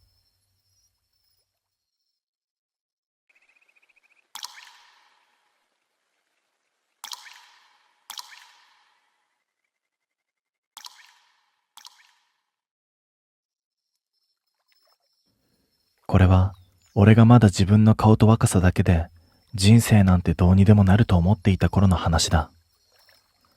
今になって思えば、あの頃の俺は誰かの気持ちをまともに考えたことはなくて、一度もなかったのかもしれない。自分がどう見られているか、自分がどれだけ得をしているのか、そんなことばかりを無意識に受け取って、それが当たり前だと思っていた。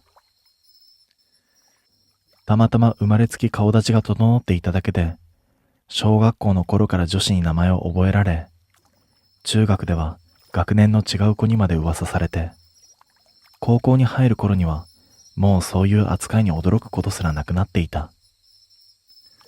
別に自分から誰かを好きになって追いかけた記憶はあまりない。向こうから寄ってきて、向こうから好意を見せてきて、俺はその中から見た目や雰囲気で相手を選ぶだけだった。それが普通だと思っていたんだ。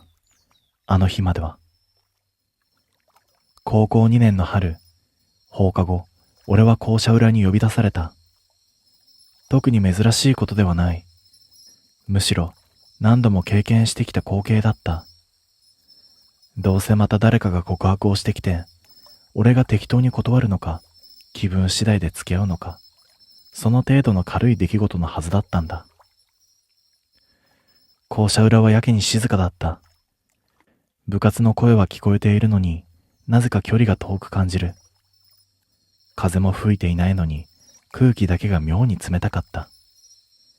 その時は気のせいだと思っていたんだ。そこに立っているのはゆいだった。同じクラスの女子で名前と顔は知っている。だけどただそれだけの存在。特別可愛いわけでもなく、目立つわけでもない。気づけばそこにいるような、そんな印象のやつだった。けれどその時のゆいは少しだけ違って見えた。俺の方をじっと見ていて、その視線になぜか妙な引っかかりを覚えた。瞬きがやけに少ない。というより、ずっと見られているような感覚があって、目をそらしたくなるのになぜかそらせなかった。好きです。付き合ってください。声は小さかった。それなのにやけにはっきりと耳に残った。ほんの数秒の沈黙の後、俺は何も考えずに口を開いた。ごめん、顔がタイプじゃないから君とは付き合えない。それはいつも通りの断り方だった。深く考えたこともないし、これで問題が起きたこともない。ゆいは一瞬だけ目を伏せた。そしてそれから小さくうなずいた。そっか、時間無駄にしちゃってごめんなさい。そう言ってゆいはそのまま背を向けた。だけどその時少しだけ違和感があった。普通なら少しくらい振り返ったり何か言いかけたりするものだと思う。でもゆいは一度も振り返らなかった。迷いも未練も何も残っていないみたいにまっすぐ前だけを見てそのまま歩いていった。その背中を見ていたはずなのになぜか記憶が曖昧で、気づけばその姿はもう視界から消えていた。その時の俺はそれを特に気にすることもなかった。ただのよくある出来事の一つとしてすぐに忘れてしまったんだ。そしてその後すぐ俺は別の女と付き合うことになる。名前はレミ。クラスでも目立つ存在で、いわゆるマドンナってやつだった。明るくて愛想も良くて、誰に対しても分け隔てなく接する。見た目も当然申し分なかった。俺はそんな奴から告白をされて断る理由なんてなかった。むしろ周りからすれば当然の組み合わせだったと思う。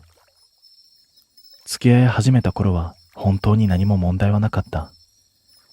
むしろできすぎているくらいで、俺自身も少しできすぎだなと思うくらいだった。異変に気づいたのは1ヶ月くらい経った頃だった。最初は本当に些細な違和感だったんだ。人がいない場所に行きたがるようになった。放課後も人気の少ない場所ばかり選ぶようになった。俺がその理由を聞いても曖昧に笑ってごまかされるだけだった。そしてある日、二人きりになった瞬間だった。それまでの空気が急に変わった。本当に切り替わったみたいに。さっきまで笑っていたはずなのに表情が消えた。声のトーンも少しだけ低くなっている。そしてその日を境にレミは少しずつ、いや確実におかしくなっていった。人前では今まで通りの完璧な彼女。でも二人きりになるとまるで別人だった。気に入らないことがあると平気で手が出た。最初は軽く押される程度だったものが次第に強くなり、やがて俺は殴られるようになった。蹴られることもあった。罵声も容赦がなかった。でもその話を誰かにしても信じてもらえることはなかった。あいつは人前では完璧すぎたんだ。むしろ俺の方が何か問題を抱えているように見られていた。俺は親友のレンに話をした。だけど信じてもらえなかったんだ。笑って流されたわけではない。ただ本気で理解されなかったんだ。その時に俺は初めて思った。逃げ場がないってこういうことなんだなって。だから俺は耐えることを選んだんだ。別れればいいなんて簡単に言える状況ではなかった。何を言っても通じない。誰も味方になってくれない。だったら終わるまで待つしかなかったんだ。卒業の日までただただひたすら耐え続けた。あの頃の俺はまだ気づいていなかった。もう全部始まっていたことに。レミの異常はそれから止まることがなかった。むしろ日を追うごとにエスカレートしていった。だけど人前では相変わらず完璧だった。誰にでも優しくて、笑顔を絶やさなくて、教師からの評価も高かった。だからこそ余計にたちが悪かったんだ。二人きりになった瞬間、そのすべてが消える。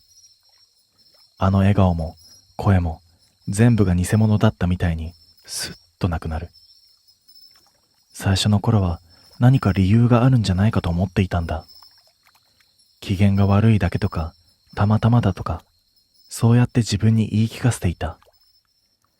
でもそれが間違いだと気づくのに、そんなに時間はかからなかった。ある日、ほんの些細なことで怒られた。何を言ったのか、正直もう覚えていない。ただレミにとっては気に入らなかったらしい。その時だった。何の前触れもなく腹を殴られた。息が詰まって声も出なかった。そしてそのまま壁に押し付けられて、耳元で低い声が聞こえた。ねえ、ちゃんと考えて喋ってる？その声がやけに冷たくて、感情が一切乗っていないように聞こえたのを覚えている。それからだった。殴る蹴るは当たり前になった。少しでも気に障れば容赦はなかった。理由なんて関係なかったんだ。ただその瞬間の気分で俺は傷つけられた。それでも別れることはできなかった。というより、別れるという選択肢が現実的ではなかった。あいつは周りからの信頼が厚すぎた。もし俺が何かを言っても信じてもらえないのを分かりきっていた。むしろ俺の方が悪者になる可能性すらあった。実際、レンに相談した時も似たような反応だった。心配はしてくれた。でもそれだけだった。考えすぎじゃないか？とやんわり言われて終わった。その時俺は完全に理解した。俺は一人なんだって。だからもう耐えるしかなかったんだ。終わりがあるとすれば、それは卒業だけだった。そこまで行けば強制的に関係は切れる。そう思ってただ日々をやり過ごした。時間が過ぎるのを待つだけの毎日はやけに長く感じた。学校に行くのが怖くなった。そして放課後が何よりも怖かった。それでも逃げることはできなくて、ただ流されるままに日々を消費していった。そしてようやくその日が来た。卒業式。あの日の空気だけは妙に覚えている。解放されるという気持ちがあった。やっと終わるという安堵があった。その反面、どこか現実感が薄くて、全部夢なんじゃないかと思うくらいだった。卒業してしまえば、もう会うことはない。そう思っていた。だけど実際その通りになった。俺は進学もせず、そのまま働くことにした。レミは大学に行くと言っていたから、生活が完全に分かれる。それを利用すれば、自然に関係も終わるはずだった。そしてそれはうまくいった。しばらくすると、あいつはあっさりと別の男を作った。大学で出会った奴らしい。噂で聞いた話だと、そいつも相当モテるタイプだったらしい。正直その時は少し笑った。ああ、そういうやつなんだなって、妙に納得したんだ。俺はやっと解放された。本当に、やっとだった。殴られることも、怯えることももうない。それだけで十分だった。俺はそれ以上何も望まなかった。いや、望めなかった。そしてそれからの生活は驚くくらい普通だった。仕事をして、帰って、寝る。休みの日も特に何かをするわけでもなく、ただ時間が過ぎていくだけだった。女と付き合おうなんて全く思えなかったんだ。あんなことがあった後で、また誰かと深く関わるなんて考えただけで疲れた。気がつけば4年が過ぎていた。あっという間だったのか、それとも長かったのか、自分でもよくわからない。ただ一つ言えるのは、その間、俺の中で何かがずっと止まったままだったっていうことだ。そんなある日だった。会社の同僚と久しぶりに飲みに行くことになった。仕事終わりのよくある流れだった。たわいもない話をして適当に酒を飲んで、それで終わるはずだった。その時加藤がふと思い出したように言った。そういえばさ、出会い系とかやってないの？俺は思わず苦笑した。もう女なんてゴリゴリだ、と自然に言葉が出た。過去にあったことを軽く濁しながら話した。すると加藤は少しだけ驚いた顔をしてから、すぐにいつもの調子に戻った。まあでも、見るくらいならいいだろ。その言い方が妙に軽くて、深く考えるのが馬鹿らしくなった。確かに、見るだけなら問題はない。どうせ本気で誰かと付き合う気もなかった。ただの暇つぶしだ。その時はまだ知らなかった。それが全部つながっていたことに。そして俺がもう一度、あの時と向き合うことになるなんて、これっぽっちも思っていなかった。あの日加藤に教えられた出会い系サイトは、思っていたよりもずっと普通だった。もっと怪しいものを想像していたが、実際はどこにでもありそうな作りで、登録している人間も特別変わっているようには見えなかった。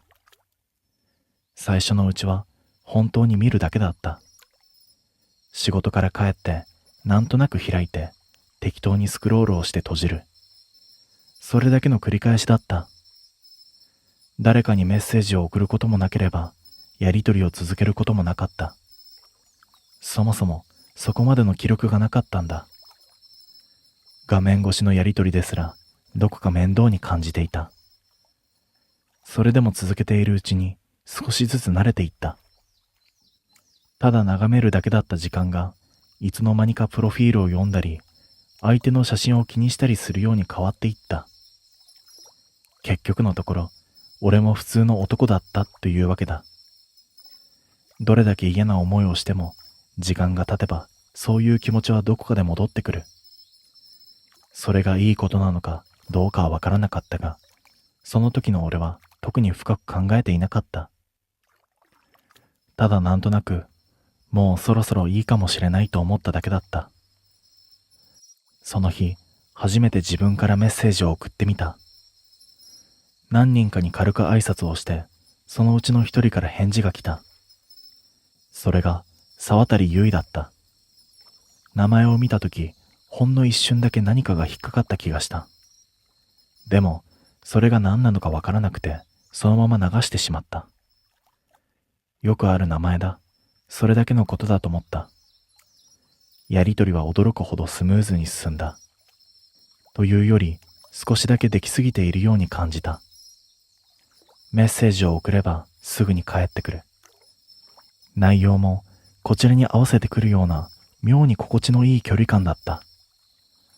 初対面のはずなのに変な気遣いがいらなかった。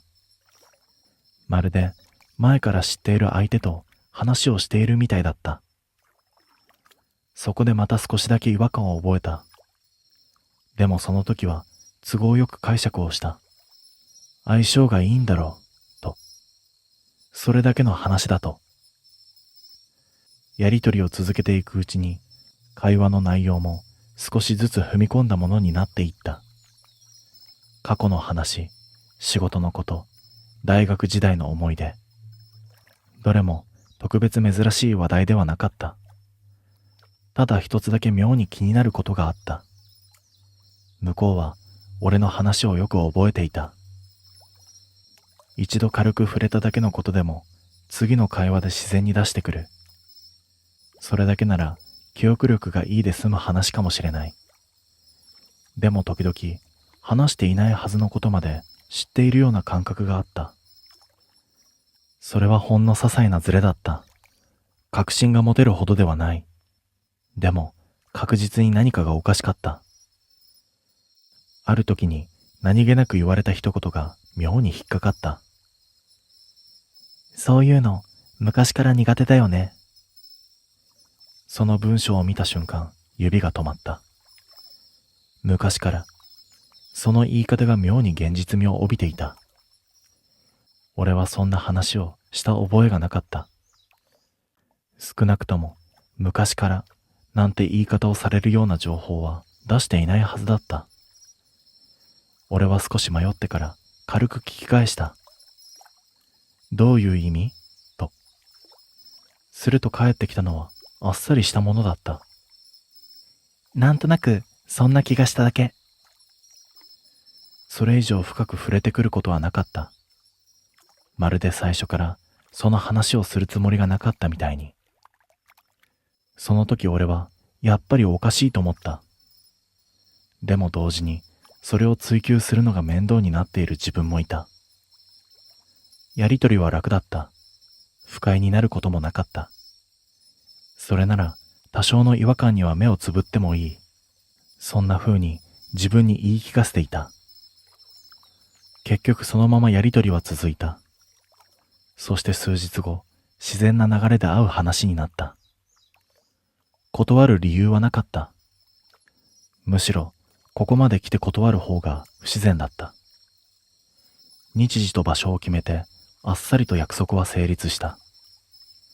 待ち合わせの日が近づくにつれて、少しだけ落ち着かない気持ちがあった。楽しみというよりは、妙な引っかかりに近い感覚だった。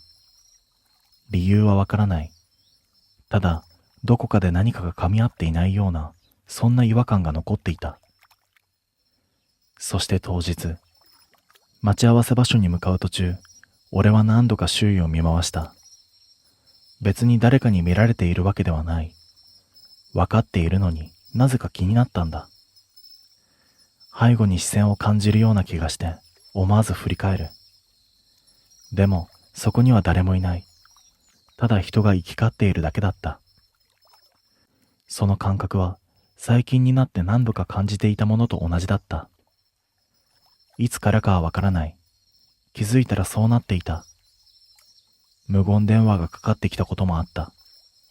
出ても何も聞こえない。すぐに切れてしまう。だけどそれが一度や二度ではなかった。ただそれも深く考えないようにしていた。偶然だと片付けていたんだ。そうでもしないと余計なことまで考えてしまいそうだったからだ。待ち合わせ場所に着いたとき、すでに相手は来ていた。人混みの中でもすぐに分かった。写真で見た通りの整った顔立ちだった。むしろそれ以上に感じた。一瞬で目を引くような美人だったんだ。沢渡ゆい、そう呼ばれていたその女はゆっくりとこちらを見て微笑んだ。その笑顔に違和感はなかった。少なくともその瞬間までは。ただ一つだけどうしても拭えない感覚があった。どこかで見たことがある。どこかで聞いたことがある名前。そんなはずはないのに、その感覚だけが妙に強く残った。思い出せない。でも確実に何かが引っかかっている。それでも俺はそのまま足を止めることもなく、彼女の前まで歩いて行った。ここで引き返す理由はどこにもなかった。そう自分に言い聞かせながら、そしてその選択が間違いだったと気づくのはもう少し後のことになる。俺は沢渡ゆいの前に立った。近くで見ると、やはり整いすぎているくらいに整った顔だった。肌も目元も髪の質感も、どこをとっても隙がない。作られたみたいに綺麗だったんだ。そのはずなのに、妙な違和感だけが消えなかった。初対面のはずなのに距離感が近いんだ。それでいて不思議と不快ではない。むしろ自然に受け入れてしまいそうになる。その感覚が逆に気味が悪かった。俺は軽く挨拶をして近くの店に入った。そこで他愛のない話もした。仕事のことや休日の過ごし方、好きな食べ物、どこにでもあるような会話だった。ぎこちなさもなく、むしろ会話はよく弾んだ。ただその中にいくつか混ざっていたんだ。小さな違和感が。ねえねえ、高校って楽しかった？ふとそんなことを聞かれた。少し意外だったが、特に深い意味はないと思って適当に答えた。楽しかったと思う、と。実際には後半はほとんど記憶に残っていなかったが、それをわざわざ言う必要もなかった。そしてゆいは軽くうなずいた。それだけだった。でもその表情がほんの一瞬だけ変わった気がした。うまく言葉にできないが、納得したようなそんな顔だった。そして会話はそのまま続いた。だが徐々に違和感は増えていった。さりげない一言が妙に引っかかる。忘れるの得意だよね。その言葉に思わず手が止まった。冗談のようにも聞こえるし、ただの何気ない一言にも聞こえる。でもなぜか笑えなかった。適当に返事をしてその場は流した。けれど頭のどこかに残り続けた。店を出た時にはもう夜になっていた。自然な流れで駅まで一緒に歩くことになった。その途中で陸橋を渡ることになった。人通りは少なかった。車の音は聞こえているはずなのになぜか遠く感じた。街灯が一定じゃない感覚で明滅している。風はないのに妙に空気が重かった。そしてその時、ふと気づいた。さっきまで普通に話していたはずなのに、ゆいが静かだった。横を見ると、ゆいは前を歩いたまま歩いていた。その表情がさっきまでと違っていた。笑っていない、無表情だったんだ。そしてそれはどこかで見たことがあるようなそんな顔だった。足がわずかに止まった。その瞬間、ゆいが口を開いた。ねえ。その声ではっきりと分かった。違う、さっきまでの声ではない。少しだけ低くて温度がなかった。そしてゆいはこっちをゆっくりと見た。そして静かに笑った。やっと思い出した？その言葉を聞いた瞬間、頭の奥で何かがつながった。校舎裏、静かな空気、瞬きの少ない目、振り返らなかった背中、一気に記憶が蘇った。え？ゆい？思わずそう口に出していた。目の前の女は嬉しそうに微笑んだ。変わったでしょ。その言い方がやけに軽かった。頑張ったんだよ。まるで褒めてもらうのを待っているみたいだった。でもその目だけはあの時と同じだったんだ。顔がタイプじゃないだっけ。心臓が大きく跳ねる。逃げなきゃいけないと頭では分かっていたんだ。でも体が動かなかった。足が地面に張り付いたみたいに動かないんだ。そしてゆいが一歩だけ近づいた。その距離がやけに近く感じる。ねえ。そう呼ばれて反射的に顔を向けた。その瞬間だった。軽く押された。本当に軽くだった。力なんてほとんど感じなかった。でもそれだけで十分だった。体が後ろに傾いた。バランスが崩れる。手すりに手を伸ばそうとしたが間に合わなかった。視界が反転する。夜の空と街灯の光がぐるりと回った。落ちる。そう理解した時にはもう遅かった。一瞬だけ上が見えた。陸橋の上に立つゆいの姿。その口がゆっくりと動いた。あの日からずっと好きだったよ。今も大好き。声ははっきりと聞こえた。今度こそ向こうで付き合おうね。そして次の瞬間、視界が途切れた。強い衝撃と耳を裂くような音。そこで意識は完全に消えた。そして数日後、とある出会い系サイトの中で一つのアカウントがずっとオンラインのままだった。名前は沢渡ゆい。ログアウトされることはなく、誰かからのメッセージにも静かに反応し続けていた。まるで次の相手を待っているかのように。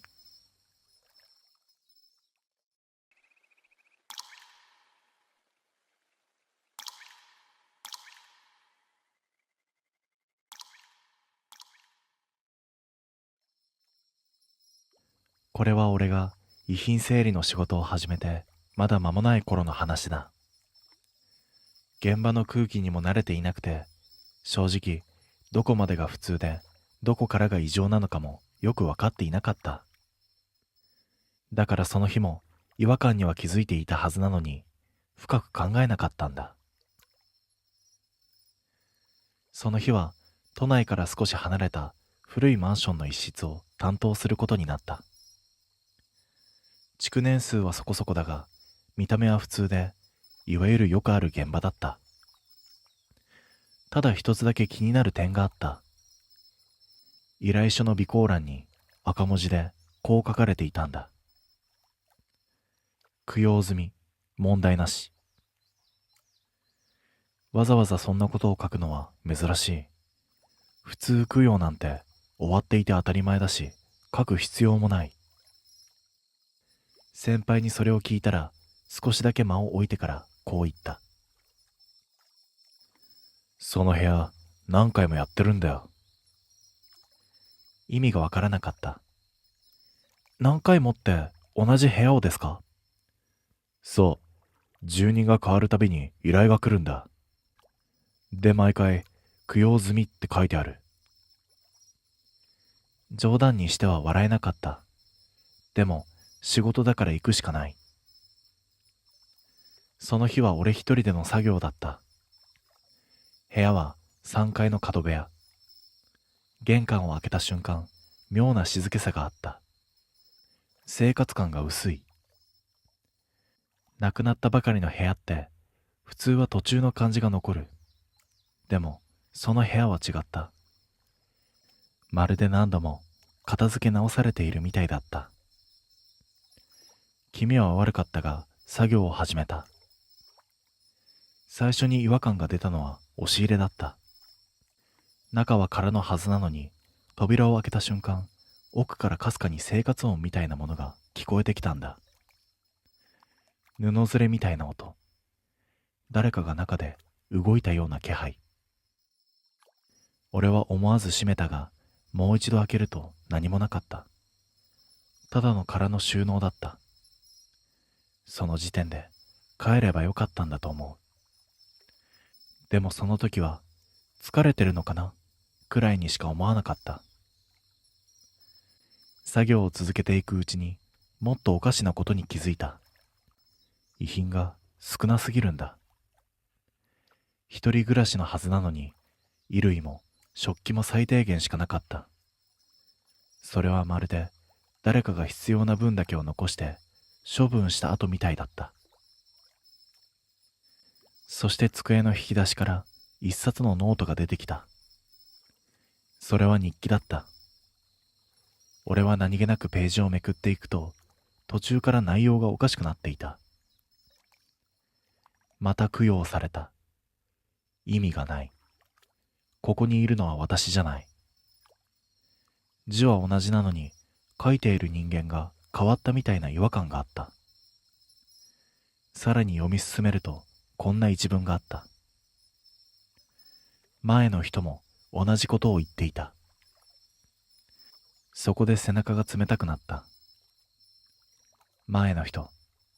つまり、この部屋には同じことを経験した誰かが何人もいたってことになる。その瞬間背後で音がした。ガタッと小さな音。振り向くと、さっき開けた押し入れの扉が少しだけ開いていたんだ。俺は確かに閉めたはずなのに。俺はゆっくりと近づいて扉を開ける。暗い奥。その奥行きが明らかにおかしかった。こんなに深いはずがないんだ。そして見えてしまった。なんと奥に人がいたんだ。いや、いた形のものがこっちを見てたんだ。顔ははっきりとしない。でも視線だけがわかる。そしてその瞬間、頭の中に声が流れ込んできた。供養なんてされてない。これは残ってるんじゃない。積み重なってる。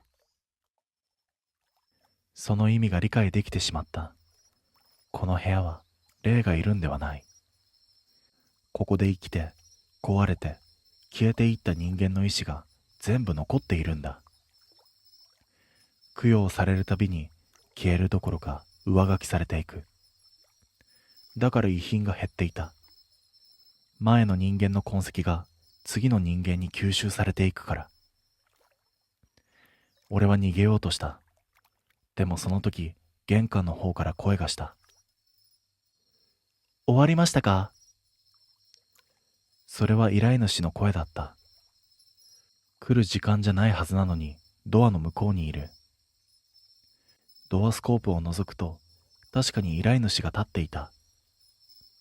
でも、その後ろに何人もいる。顔は見えないのに分かってしまった。それは、この部屋にいた人間たちだ。そして依頼主がもう一度言った。ちゃんと整理できました？その声にノートの最後のページの言葉が重なってしまった。次の人へ。そこで俺は気づいた。この仕事自体が引き継ぎなんだと。遺品整理じゃない。ここに残ったものを次に渡すための作業だ。そしてドアの鍵が外からゆっくりと回された。カチッと音がした瞬間、押し入れの奥から手が伸びてきた。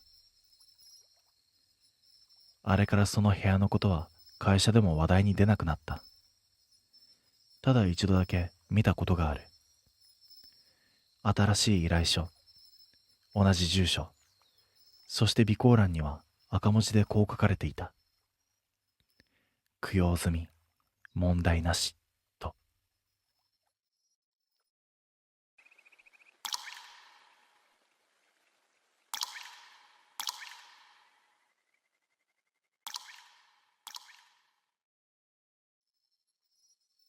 深夜11時、俺と工藤は今はもう使われていないとある山奥の小学校にいた。校庭、グラウンドには雑草が生え、赤錆びた鉄棒やジャングルジム、シーソー。現在は危険というレッテルを貼られた回転灯もあった。俺と工藤はこの小学校に肝試しに来たのだった。本当はもう一人、遠藤という友人も来る予定だったのだが、あいにく急な用事が入ってしまったようで、二人で行くことになった。野郎二人で肝試しとは別の意味でゾッとするが、この工藤という奴は、幽霊を見るためなら、他の条件が何だろうとお構いなしなんだ。ただ一つの条件を除いて。だってよ、一人じゃ見たっつっても誰も信じてくれねえじゃん。もっともらしい理由だが、俺は知っている。こいつは実は怖がりなんだ。それでもって熱狂的なオカルトマニアで、心霊スポット巡りが趣味なんだ。しかし、そんな工藤のおかげで、俺は普通なら見ることのできないものをいくつか見てきた。遠藤の野郎、正解だったな。ここ外れだわ。確かにね。物音一つしなかったしな。外れなら外れでそれはありがたいのだが、俺だって怖いものは怖い。でも興味はすごくある。6対4で見たいけど見たくない。わかるだろうか、この心理。というわけで、俺らはさっきまで学校内をうろうろしていたのだが、あいにく、ここで自殺したという生徒の幽霊は見ることができなかった。懐中電灯を消したり、わざと別々に行動したり、音楽室も理科室もこわごわ覗いたのだけれど、結局何も出なかった。時間が悪かったのか、それとも工藤が、おら、幽霊出てこいやなどと怒鳴りながら探索していたせいだろうか。そうして俺らは幾分がっかりしながら、小学校のグラウンドに出るのだった。で、どうすんの？帰る？と俺は工藤に聞いた。工藤は明らかに不満そうな顔をして、いつの間にか拾ったらしい木の枝で、地面にガリガリ線を引いていた。黙ってその様子を眺めていると、工藤は地面に2メートル四方くらいの正方形を描いた。続いて、その図の中に十字線が引かれる。それは田んぼの田だ。工藤が顔を上げて俺の方を見る。その顔から不満そうな表情は消えて、ニニンと笑う。なあなあ、お前、あんた方どこさって知ってっか？いきなり聞かれ、俺は少しあたふたしながら、脳内のタンスからその単語の情報を引っ張り出した。知ってる。手まり歌だろ？まりつきながら、あんた方どっこさ、ひいごさ、ひいごどっこさ、熊本さ。わかったわかった。じゃあよ、あんどこって知ってっか？それは知らない、と俺が首を振ると、工藤は手にした木の棒で、今しがた地面に書いた図形、田んぼの田を指した。あんどこってのはな、この4つの四角の枠の中でな、リズムに合わせて飛ぶんだよ。右と左と基本は左右交互に飛んで、あんたがったどっこさのさの部分だけ一瞬前に飛んで戻る。いいか、よく見てろよ。どうやら手本を見せてくれるらしい。せーの。あんたがったどっこさ、ひいごさ、ひいごどっこさ、熊本さ、熊本どっこさ、千葉さ。大声を張り上げながら、工藤は自分で作った図の中を前後左右にぴょんぴょん飛び跳ねた。とまあ、だいたいこんな感じだな。わかったろ？と言われても、俺は首をかしげるしかない。こいつは一体何がしたいんだろうか。わかったのは、やはり工藤はとてつもなく音痴ということだけだ。今のがあんどこ。まあ、遊びだ遊び。へえ、で？もしかして、それを俺にもやれというのだろうか。しかし工藤の顔にはまさにそう書いてある。で？じゃねえよ。お前もやんだよ。二人であんどこ。やだよ。なんで俺がそんなこと。なんでってお前、知らねえの？まあ、噂だけどよ。これ二人で目つぶってやったら、なんか別の世界に行けるんだとよ。およ？と思った。せっかく小学校に来たのだから、ただ単に昔を懐かしんで、子供の遊びをやろうというわけでもないらしい。それなら面白そうだということで、俺はその、あんどこをやることにした。工藤の説明によると、田んぼの田の形に区切られた4つのスペースのうち、まず、二人がそれぞれ左斜めに相手がいるようにして立つ。それから目をつむり、暗闇の中で、あんた方どこさを歌いながら飛ぶ。スタートは左に。すべてを歌い終わり、ちょいとかくすのすで前に飛んで終了。そこで目を開ける。何が起こるのかはお楽しみ。注意事項として、歌を間違える、飛び方を誤る、相手にぶつかる、目を開けた時に田んぼの田からはみ出したら失敗。んじゃあ、行くぞ。ちょっと待って。なんだよ。いや、ちょっと気になったんだけどさ。あんどこが成功してさ、その工藤が言う妙な世界にもし行けたら、帰ってこれんの？すると工藤は、と笑い、知らねえ、と言った。おいおい。まあいいじゃねえか。さ、始めっか。目をつむれ。まあいいのかと思いつつも俺は目をつむった。せーの。あんた方どっこさ。いて。いきなり間違えた。慣れないと意外に難しいのかもしれない。おいおいお前、ちゃんとやれって。ごめんごめん。次はさ。たっくよ。頭の中でシミュレーションする。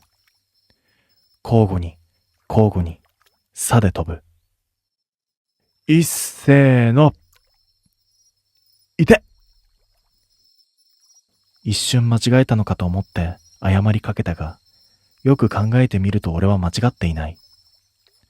目を開けてみると、工藤が手刀をかざして、悪い悪い。次は本気で行くからよ。俺はなんでか急に馬鹿らしくなってきたが、あと一回くらいはやってみようかと思う。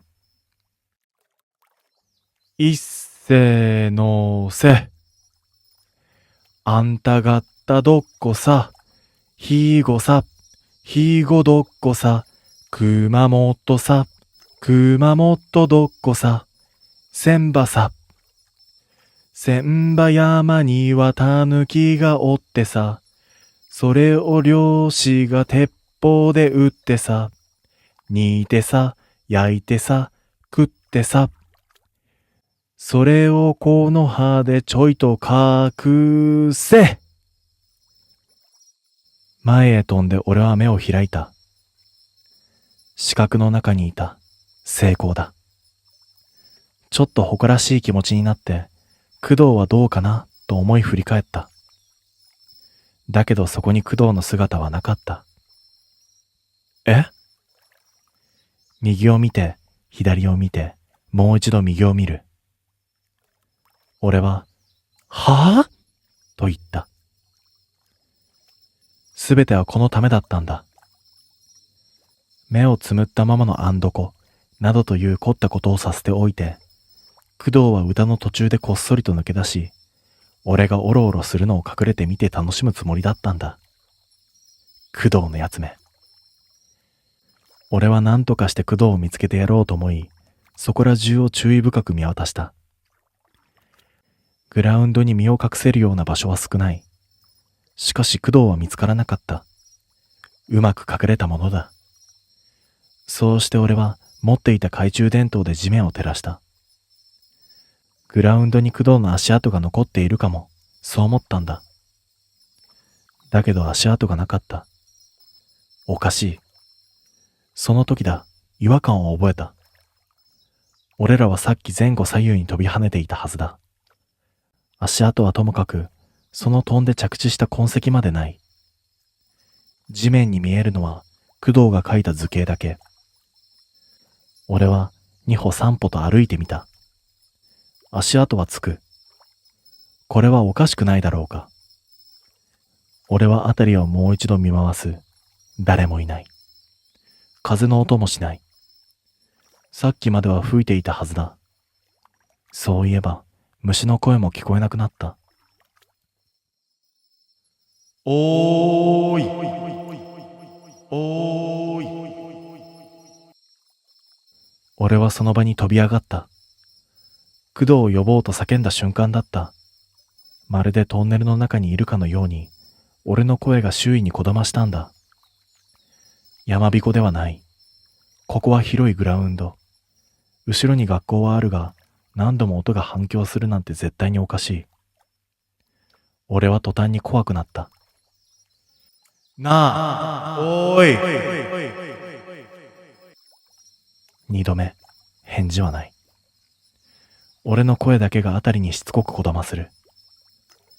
ふと思い立ってポケットの中の携帯電話を取り出した。学校の中で遠藤からのメールも受信した。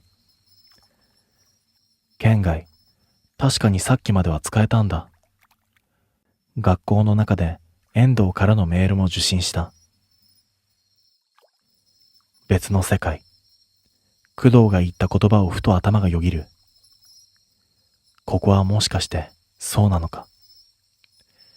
あんた方どこさ。ここはどこだ。小学校の入り口に目を向けた俺は、それに気がついてぎょっとする。発作的に走り出していた。学校の外には車が止めてあったが、鍵は持っていない。それよりも、この小学校は山を少し登った位置にある。ここに来るとき、小学校に入るすぐ前の道からは、下の町の夜景が一望できたのだが、そこは町を見下ろせる場所。俺は絶句する。町がなかった。いや、正確に言えば、遠目ではあったがそこに町はあった。ただしその町には、明かりがただの一粒も灯っていなかった。町が黒い。いくら深夜でもありえない光景だ。俺はその場にへたり込んでしまった。ようやく確信する。俺は異世界への扉を開けてしまったんだ。帰る手段は知らない。ゾワゾワとゆっくり足元から恐怖が這い上がってくる。どうしよう。俺は立ち上がって学校へと戻った。とりあえず何か考えがあったわけではない。あのままじっとしていても正気が保てるかどうか怪しかったんだ。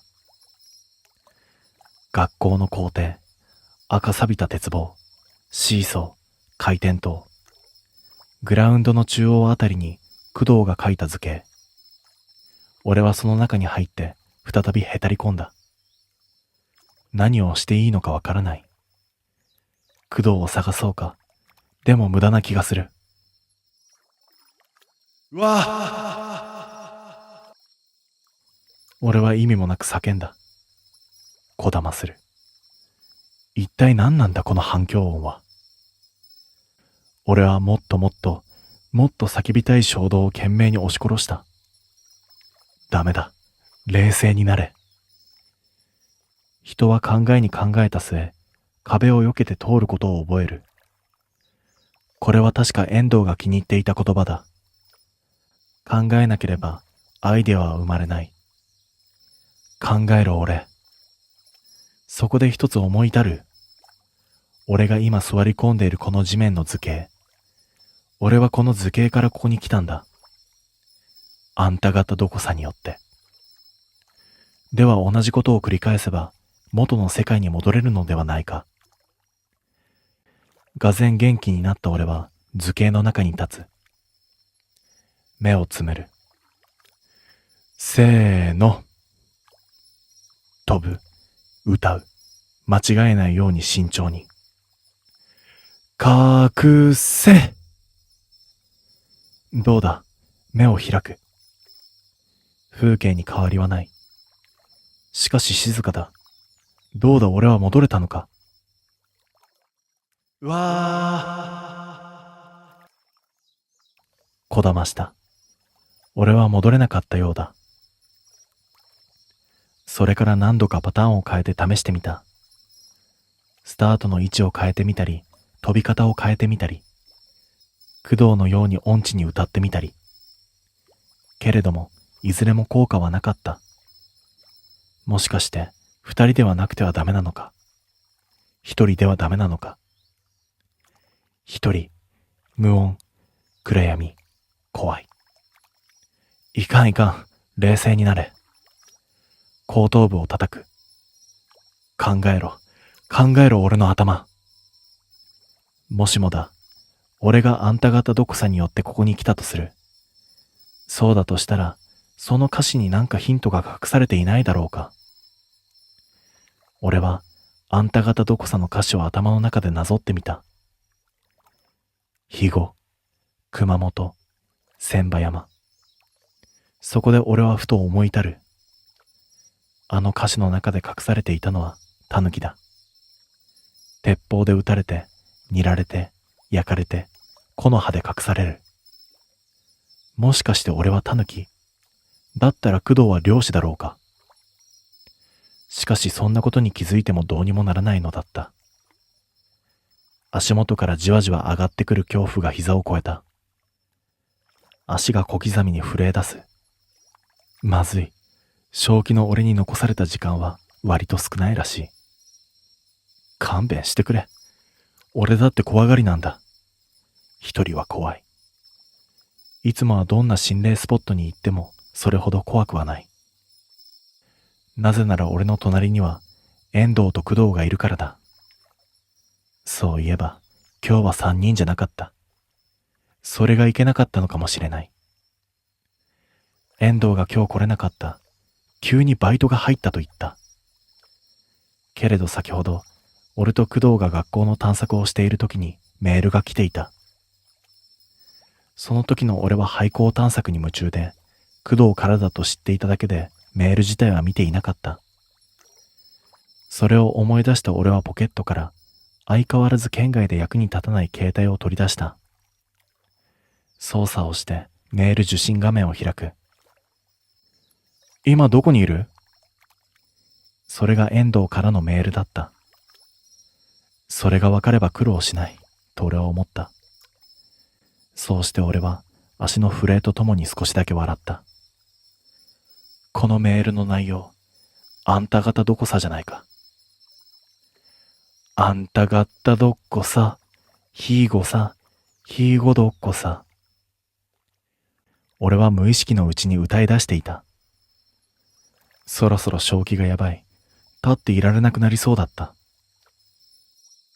歌いながら、この足では周りをまたぐこともできないな、と思った。熊、え？足の震えが止まった。俺は気がついたんだ。その瞬間咳を切ったように走り出していた。そうだ。あんた方どこさ。そうだった。俺は走る。誰もいない学校に向かって。走りながらつぶやく。あんた方どこさ。ひごさ。ひごどこさ。そうだよ、あの歌はもともと。手まり歌じゃないか。可能性は見当もつかなかった。客観的に見て、まるで高くないとは思う。何をどうすればいいのかもわからなかった。けれどなぜか確信できた。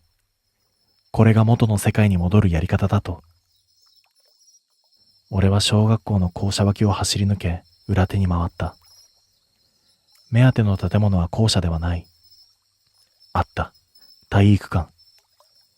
入り口に鍵はかかっていたけれど、床近くにある通気口が一部壊れていたので、そこに体を滑り込ませて中に入った。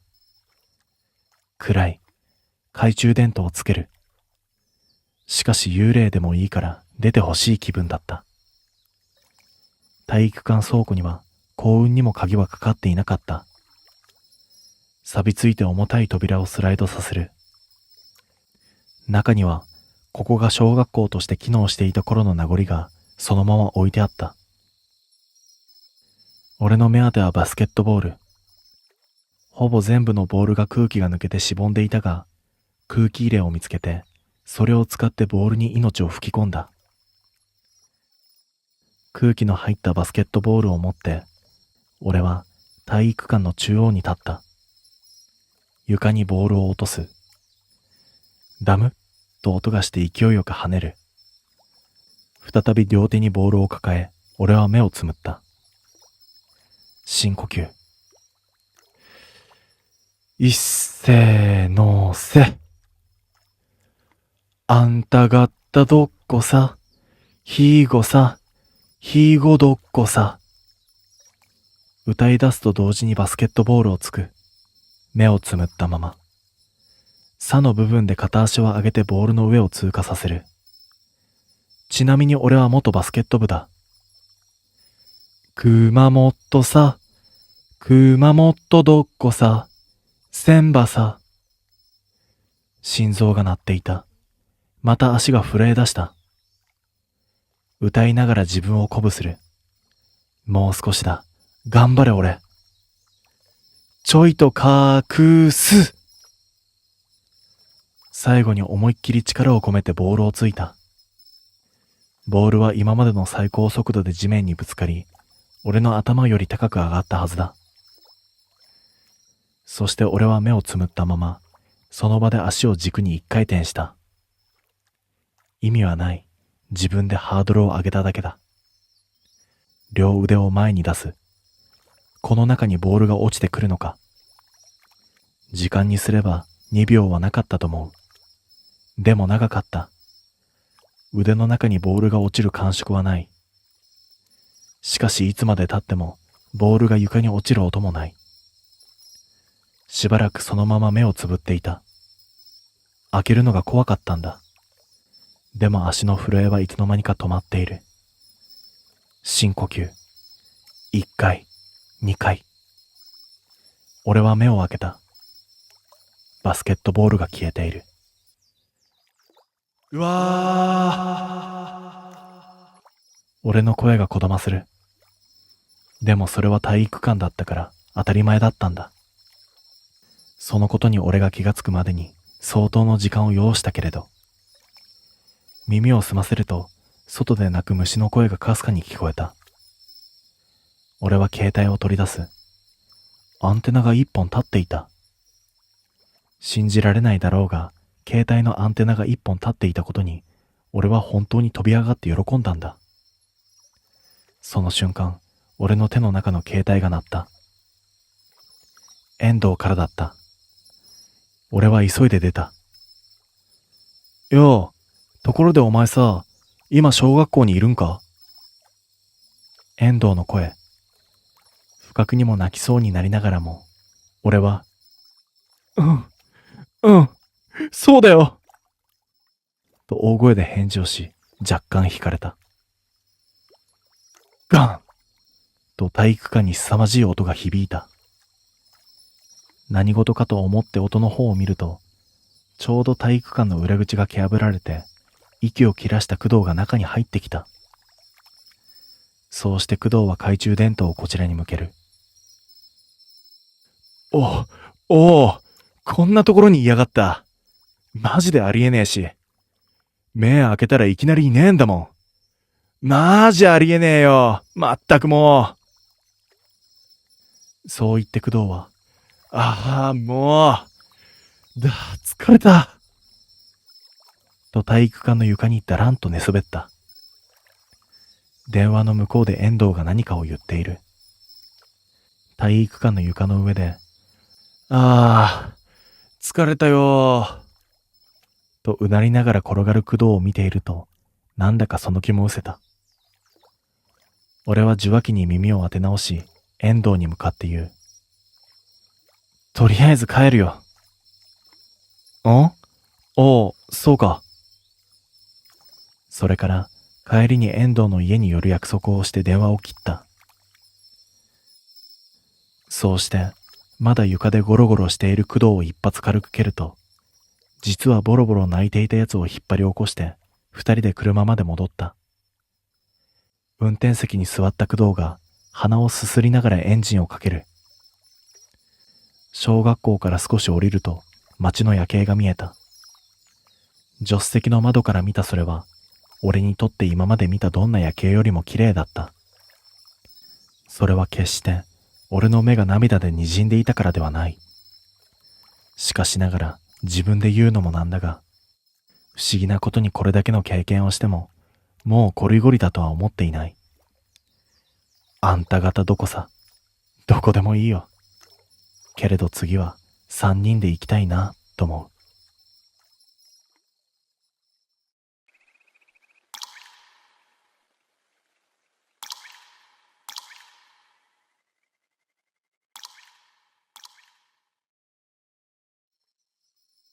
あの山には二度と入らないと決めている。理由ははっきりとしていて、あの中で顔だらけの大蛇を見てしまったからだ。ただの大きい蛇ではない。体の表面が全部人の顔でできている大蛇だった。それを見てから私の中で何かが変わった。夜になるとあれが必ず出てくるんだ。夢の中だけではなく、起きている時でも気配を感じるようになった。だから先に言っておく。あの山には絶対に入らない方がいい。あれは一度見たら終わりだ。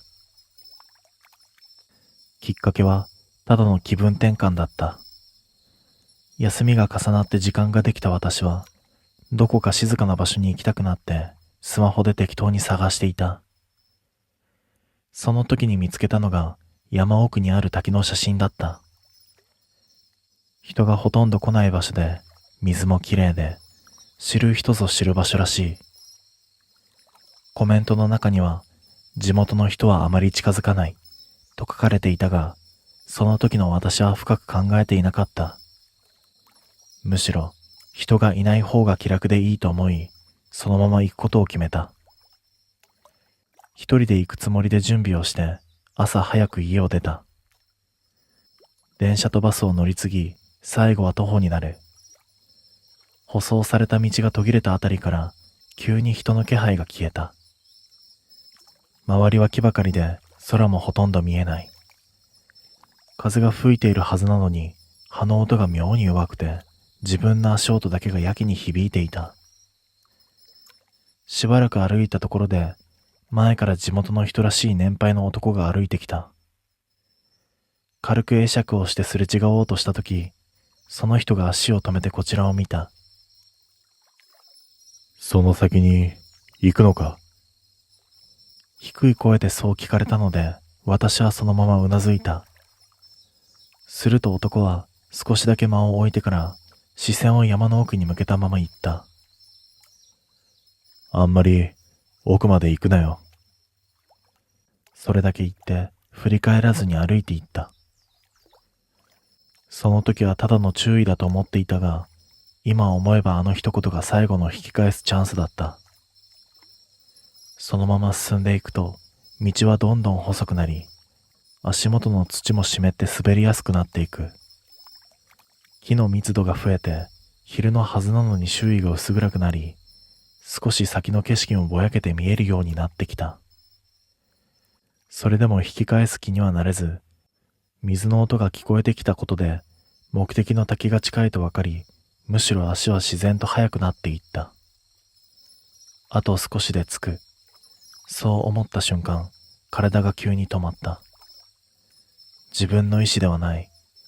足を前に出そうとしても、まるで見えない壁に当たったみたいに動かなくなった。水の音はすぐそこまで聞こえているのに、その一歩が出ない。理由はわからないのに、これ以上進んではいけないと体が勝手に判断しているようだった。しばらくその場に立ったまま、息だけが浅くなっていく。そして、ゆっくりと顔を上げた。その先の斜面に、それはいたんだ。顔だらけの大蛇が、静かにこちらを横切っていた。その大蛇は、山の斜面を舐めるようにゆっくりと動いていた。木々の間をすり抜けるように進んでいるのに、枝が揺れる音も、葉が擦れる音もほとんどしない。ただそこにあるまま移動しているような不自然な動きだった。長さも異常で、どこからどこまでが体なのかわからない。視界に入っているだけでも十分に長いのに、その先がまだ奥へと続いているのがわかる。そして何よりおかしいのは、その体の表面だった。鱗じゃなかった。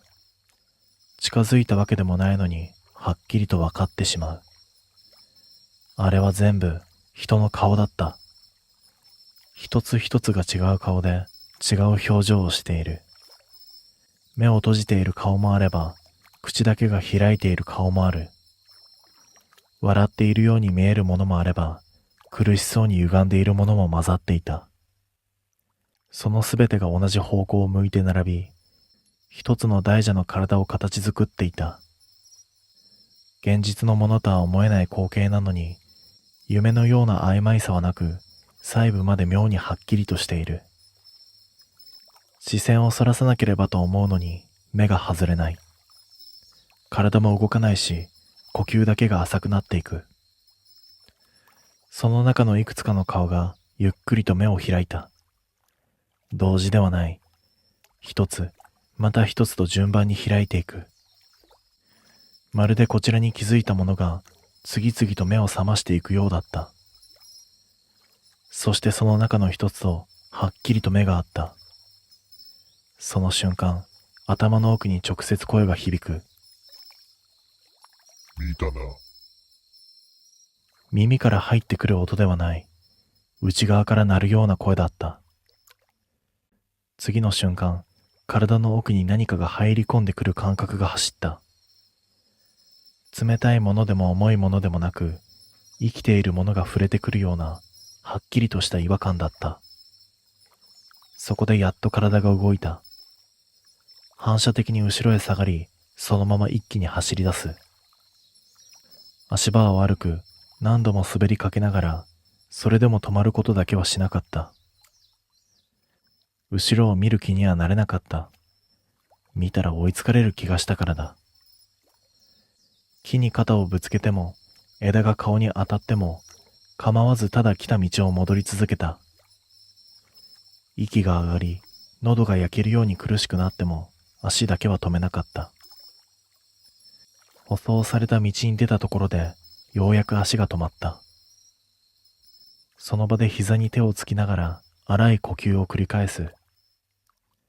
少しずつ周りの音が戻ってくる。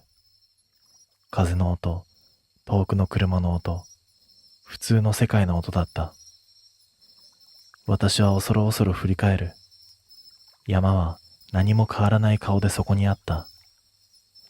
あの大蛇の気配はどこにもない。音も動きも何も残っていなかった。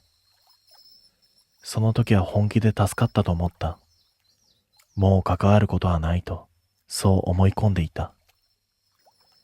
でもその日の夜からだった。その夜、すぐに眠れるはずがなかった。布団に入って目を閉じるだけで、あの大蛇の姿がはっきりと浮かび上がる。顔が並んだ体、目の動き、視線が合った瞬間の感覚が何度も繰り返し頭の中で再生される。それでも体は限界で、気づかないうちに意識が落ちていた。次に目を開けたとき、私はまた山の中に立っていた。昼間に来た場所と同じはずなのに、光が弱く、空気が重く、音が一切しない。自分の呼吸だけがやけに大きく聞こえる。足元の土の感触も、湿った匂いも、そのまま現実と同じだった。夢だと分かっているのに、体は現実のまま動かない。そのまま視線が前へ引っ張られるように動き、斜面の奥を見た瞬間、逃げ場がないと理解した。あの大蛇が昼間よりも近い距離で、まっすぐこちらに向かってきていた。並んだ顔が一つ一つはっきりと見える。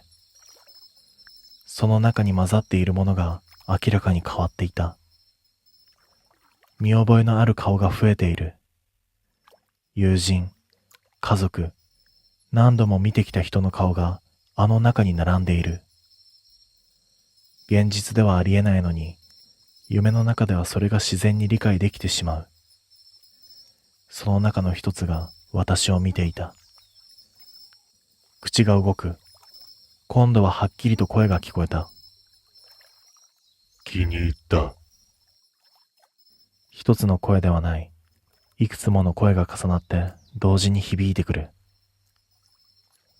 お前は、ここだ。次の瞬間、体の奥に何かが入り込んできた。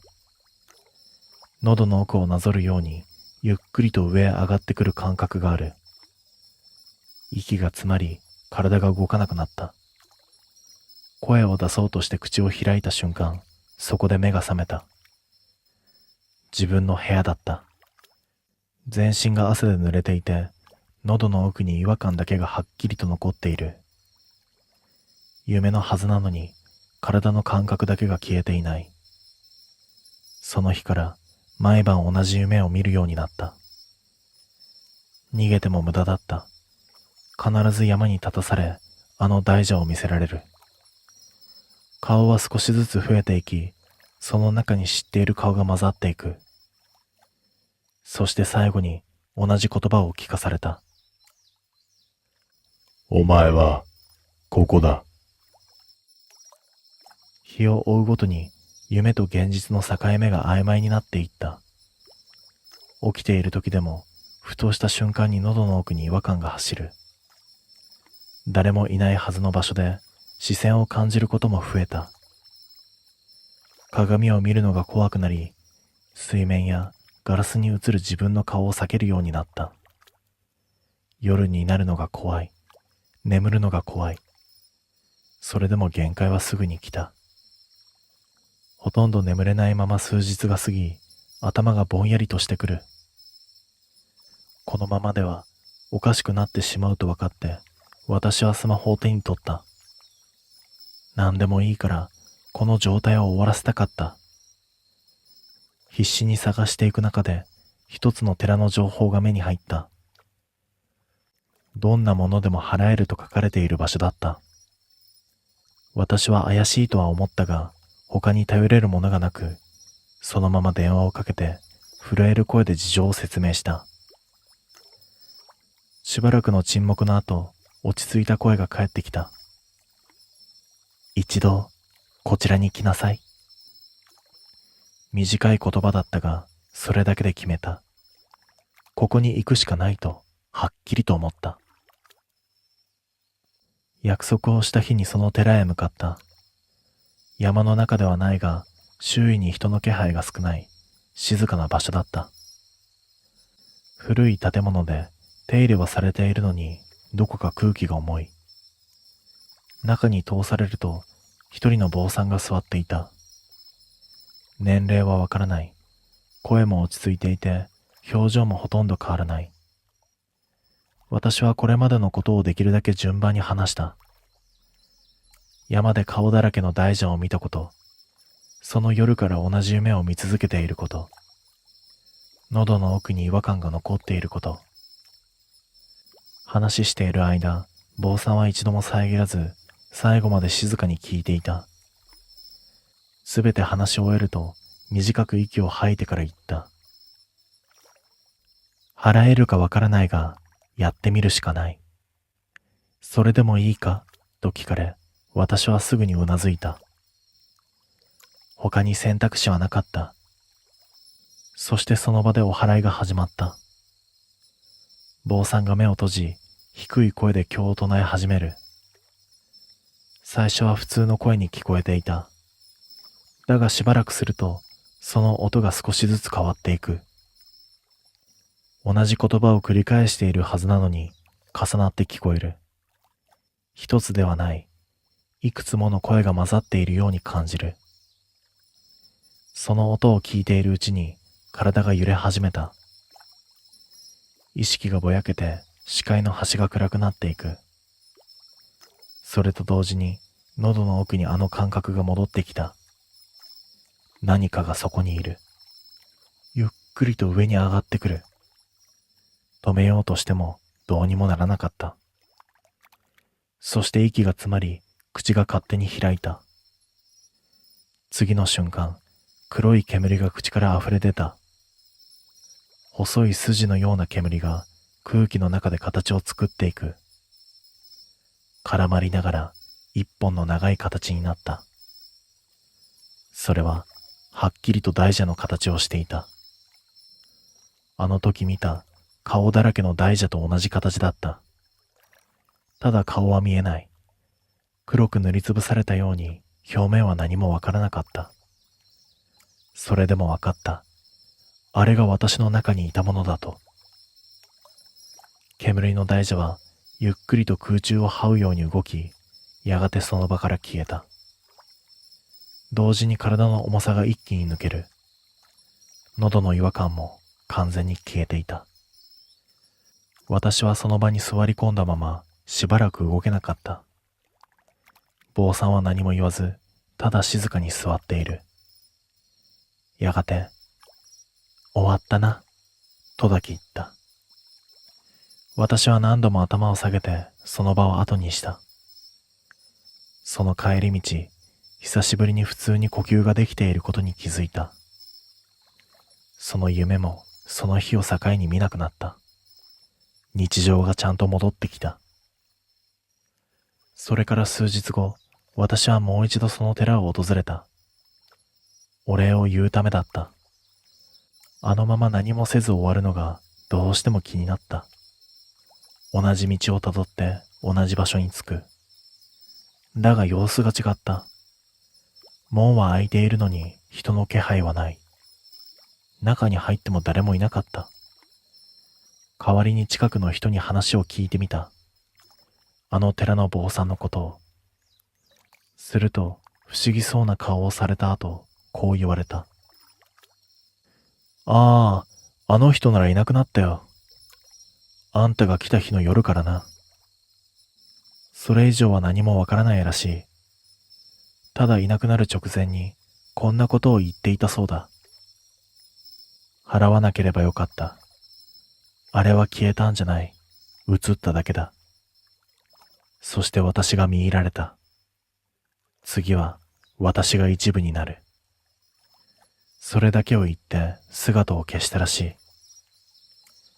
それを聞いたとき、私は理解した。あれはまだ終わってはいなかった。ただ単に私から離れただけだった。今はあの坊さんの中にいる。そして、いずれまた誰かに移る。もしまた山に入れば、今度は直接見つかってしまう。私に逃げ場なんかはない。次は、私があの中に並ぶ番になる。だから私は、もう二度と山には近づかない。あの大蛇に見つからないように。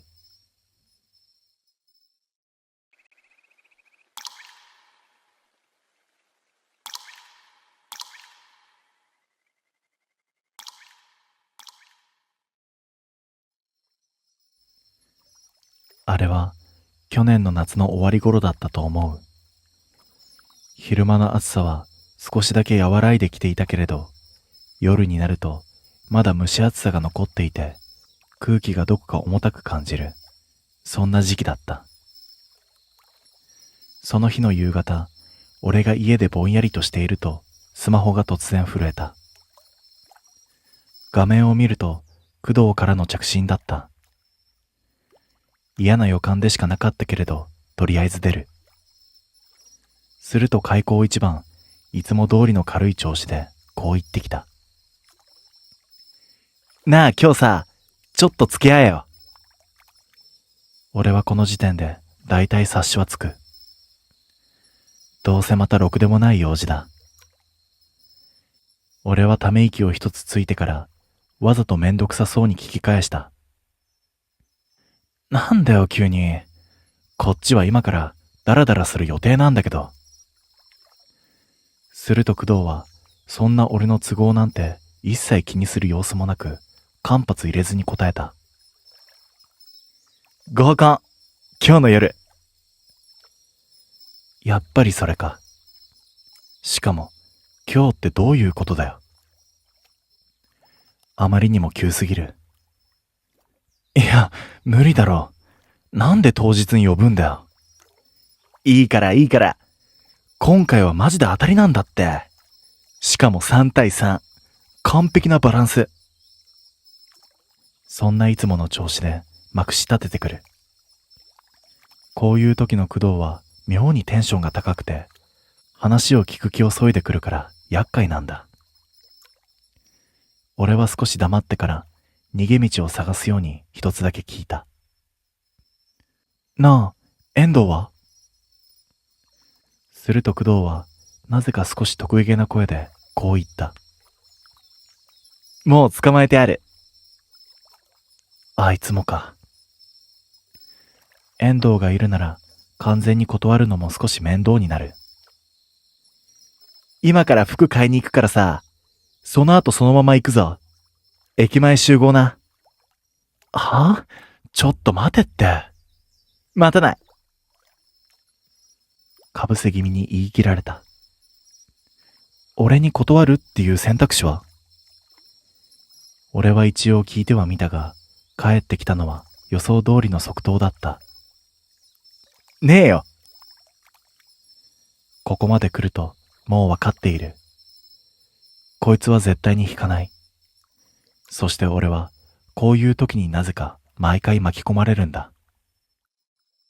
そして俺は結局、たく、わかったよ。とだけ答えて通話を切った。駅前に着くと、すでに二人は揃っていた。工藤は軽そうなシャツに着替えていて、いかにも、今日は気合入ってます、みたいな格好をしている。その横で遠藤はいつも通り無表情に近い顔でスマホをいじっていた。俺の姿を見つけると、工藤はすぐに手を挙げてきた。おっせえよ。急に呼び出したのそっちだろ。俺がそう言い返すと、工藤は軽く笑いながら肩をすくめた。細けえことはいいんだよ。とりあえず行くぞ。そう言って、俺の返事も待たずに歩き出した。相変わらず自分勝手だ。入ったのは駅ビルの中にある少し広めの服屋だった。店内はそこそこ混んでいて、同じように夜の予定に向けて服を選んでいるような人たちが何人もいた。工藤は店に入るなり、俺の全身をざっと見て露骨に眉を潜めた。お前、その格好で行く気？別にいいだろ。普通だろ。俺が適当に返すと、工藤は呆れたように首を振った。よくねえよ。第一印象大事だからな。すると、少し離れたところで服を見ていた遠藤が、視線も上げずにボソッと言った。お前が言うな。はぁ？俺今日完璧なんだけど。毎回言ってる。それはいつものやりとりだった。こういうくだらない会話をしながら、なんとなく店内を回る。正直、俺はこういう時間があんまり好きではない。でも工藤はやけに楽しそうで、鏡の前で服を合わせては、その都度こちらに向かって聞いてくる。これどう思う？とか、こっちの方がウケるかな？とか、その度に適当に返事をしながら、俺はぼんやりと店内を眺めていた。その時だった。ふと視界の端に引っかかるものがあった。はっきりとした理由はわからない。ただなんとなく違和感だけが残った。俺は無意識にそちらへ目を向けた。レディースコーナーの奥、人が行き交うその隙間に一人の女が立っていた。長い髪で白っぽい服を着ている。その女は動かずにまっすぐこちらを見ていた。いや、正確には違う。俺ではなく工藤を見ていたんだ。その視線が妙に強くて、俺は思わず小さく声を漏らした。なあ。工藤がこちらを振り向いた。俺はそのままさっきの方向を顎で示した。あれ？工藤も同じように視線を向ける。その瞬間だった。女と目が合った。一瞬だけ、はっきりと。それは温度のない妙に冷たい目だった。次の瞬間、店内を横切る人の流れに紛れて、その姿はスッと消えた。まるで最初からいなかったみたいに。あれ？と思わず声が漏れた。さっき確かにいたはずなのに、もうどこにも見当たらない。そのまま工藤の方を見ると、こいつも同じように固まっていた。ほんの一瞬だけ表情が抜けていた気がする。数秒の沈黙。その後工藤はわざとらしく息を吐いて軽く笑った。いや、ねえわ。え？俺が聞き返すと、工藤はさっきまでの空気をごまかすように、近くにあったシャツを手に取りながらこう言った。見間違いだろ。そしてそのまま続ける。だってさ。ほんの少しだけ間を置いて。あいつ、もうこの世にいねえし。その言い方が妙に引っかかった。軽い口調のはずなのに、どこか無理やりな感じがする。すると遠藤がゆっくりと顔を上げた。誰だよ。短く聞いた。工藤は一瞬だけ考えるような間を置いてからあっさりと答えた。元カノ。へえ。事故で死んだんだ。あまりにもさらっと言うから逆に現実味が薄かった。でもさっきの表情を見ているせいでただの冗談には聞こえなかった。さっきの女が？俺がそう聞くと工藤は少し強めに笑った。似てただけだろ。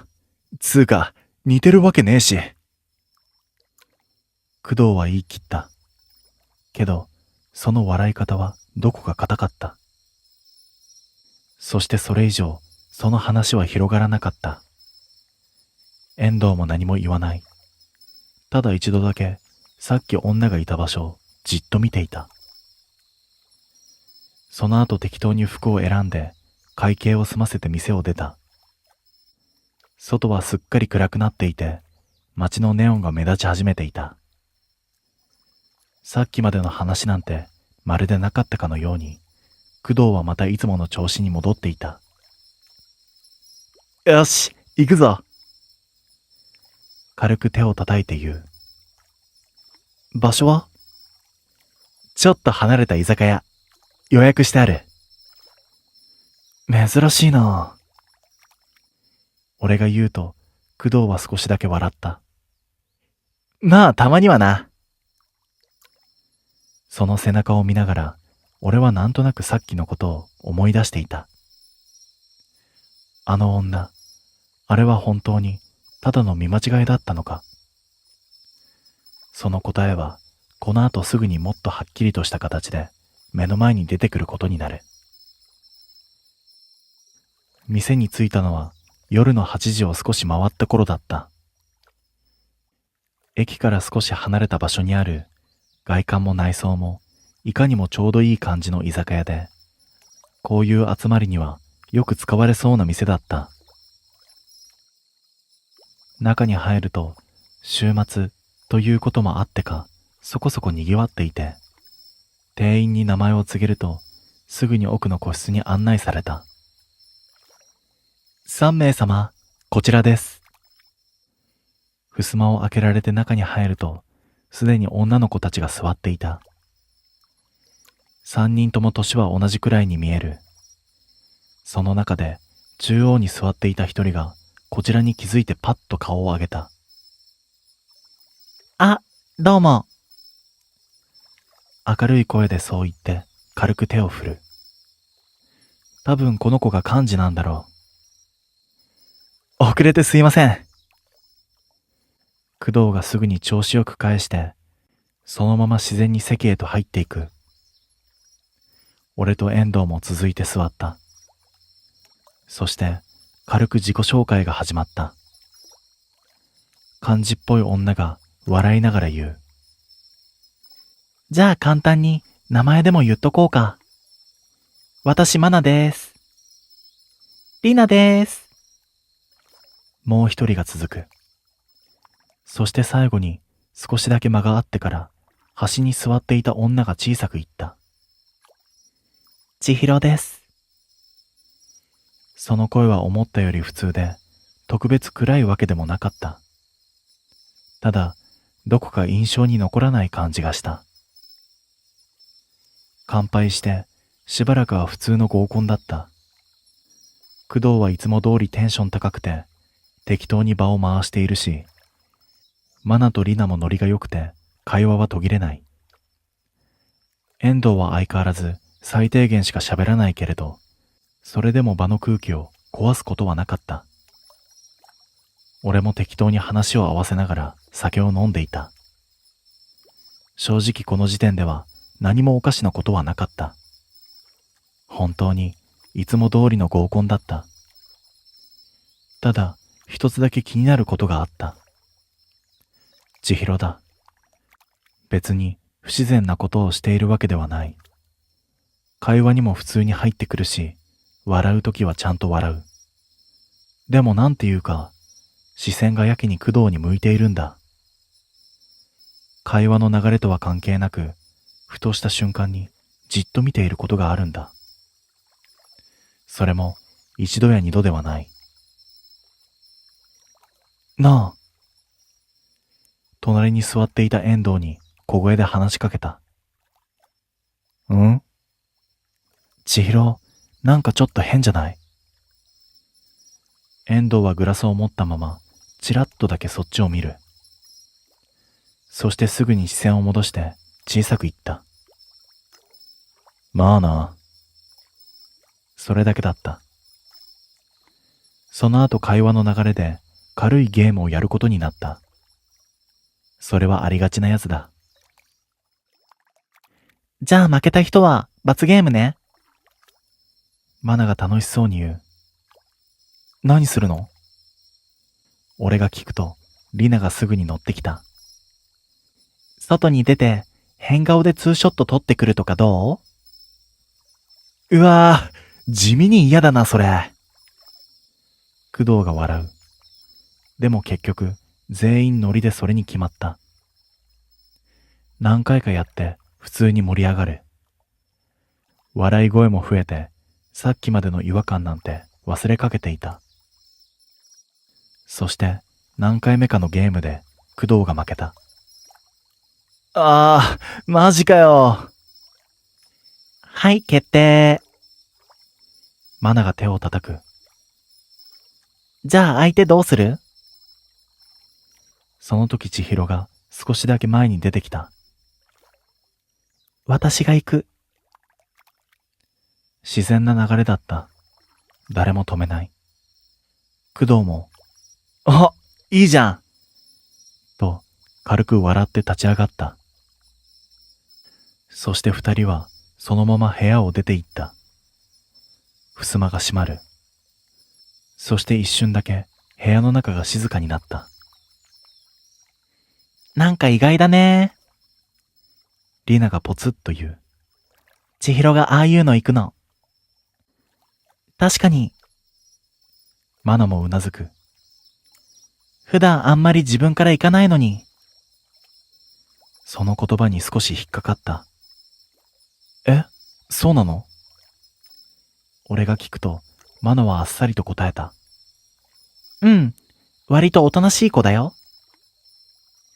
その瞬間、遠藤は何も言わなかった。たださっきから一度もドアの方から視線を外してはいなかった。そして数分もしないうちに二人は戻ってきた。襖が開いて先に入ってきたのは工藤だった。いやー、やらされたわ。笑いながらそう言って席へと戻る。そしてその後ろから千尋も静かに戻ってきた。その時俺はなんとなく違和感を覚えた。ほんの小さな違和感だったけれど、確実に何かがずれている。どうだった？リナが聞く。すると工藤はやけに機嫌良さそうに笑った。普通に楽しかったよ。変顔した？した。めっちゃやらされた。そう言って笑う。その様子はいつもと変わらなかった。変わらないはずなのに、どこか妙に軽い。そして、その横で座っている千尋が静かに言った。ねえ。その声に自然と全員の視線が集まる。千尋は工藤の方を見たまま少しだけ首を傾けていった。覚えてる？その言い方が妙に引っかかった。工藤は一瞬だけキョトンとした後、すぐに笑った。何が？軽い調子で返す。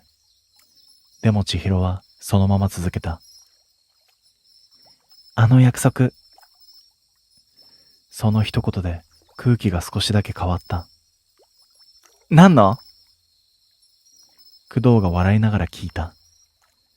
すると千尋は少しだけ間を置いてからはっきりと言った。ちゃんと連れて帰るって。その瞬間だった。遠藤がゆっくりと顔を上げた。千尋のその一言で場の空気がはっきりと変わった。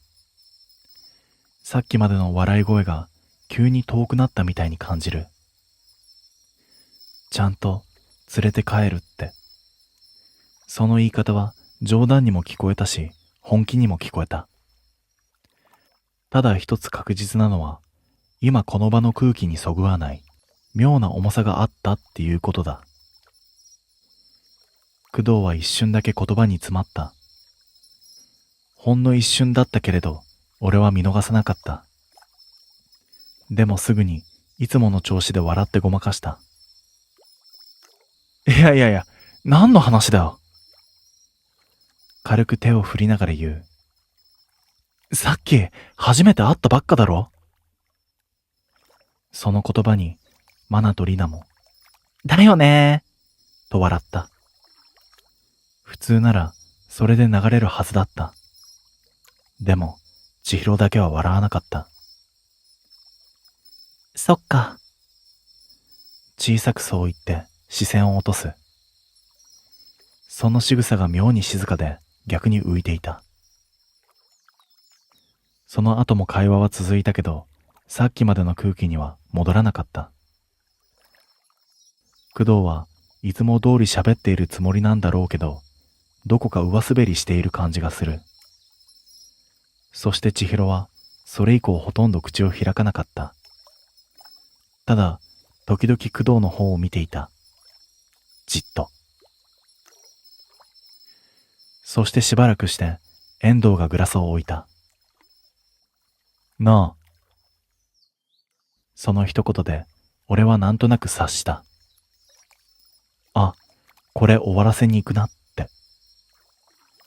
そろそろ出ようぜ。いつもと変わらないトーンだったけれど、妙にはっきりとした言い方だった。もう？リナが少し不満そうに言う。まだ時間大丈夫でしょ？でも遠藤は軽く首を振るだけだった。明日朝早いんだわ。嘘だ。こいつにそんな予定があるのを俺は聞いたことがない。でもその言い方に変な強さがあった。工藤も少しだけ迷った顔をしたけど、すぐに、じゃあお開きでと話をまとめた。工藤も空気を察したのかもしれない。会計を済ませて店を出る。夜の空気が少しだけ涼しくなっていた。店の前で軽く挨拶をして、それぞれ解散という流れになるはずだった。その時だった。ねえ。背後から声がした。振り返ると千尋が立っていた。さっきまでの静かな雰囲気のまま、まっすぐと工藤を見ている。この後行けるよね。自然な言い方だった。でも、その自然さが逆におかしい。工藤が少し戸惑った顔をする。いや、今日はちょっと。やんわりと断ろうとする。その瞬間だった。千尋の表情がはっきりと変わったんだ。逃げるの？声が低くなる。さっきまでとは明らかに違った。周りを通る人が少しだけこちらを見る。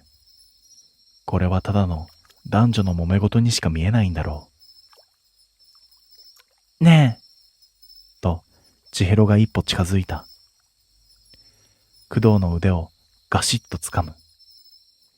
その力が見ていてわかるくらい強かったんだ。なんであの子、あんなことになったと思ってるの？その一言で空気が完全に変わった。工藤の顔から笑いが消える。は？かすれた声だった。忘れたの？千尋は淡々と続ける。エリちゃんのこと。その名前を聞いた瞬間、工藤の表情が固まった。私、あの子の友達なんだよね。その言い方はどこか淡々としていた。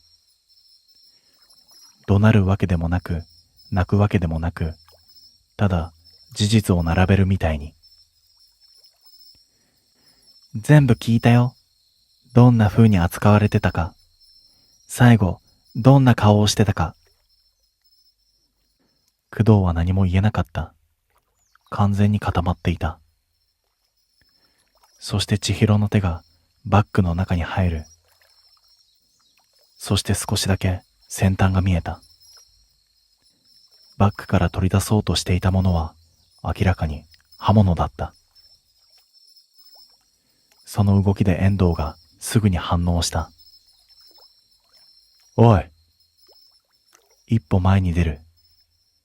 それ以上やるなら店員呼ぶぞ。声は低いけどはっきりとしていた。俺も反射的に動いて工藤の腕を引っ張る。行くぞ。無理やり引き離した。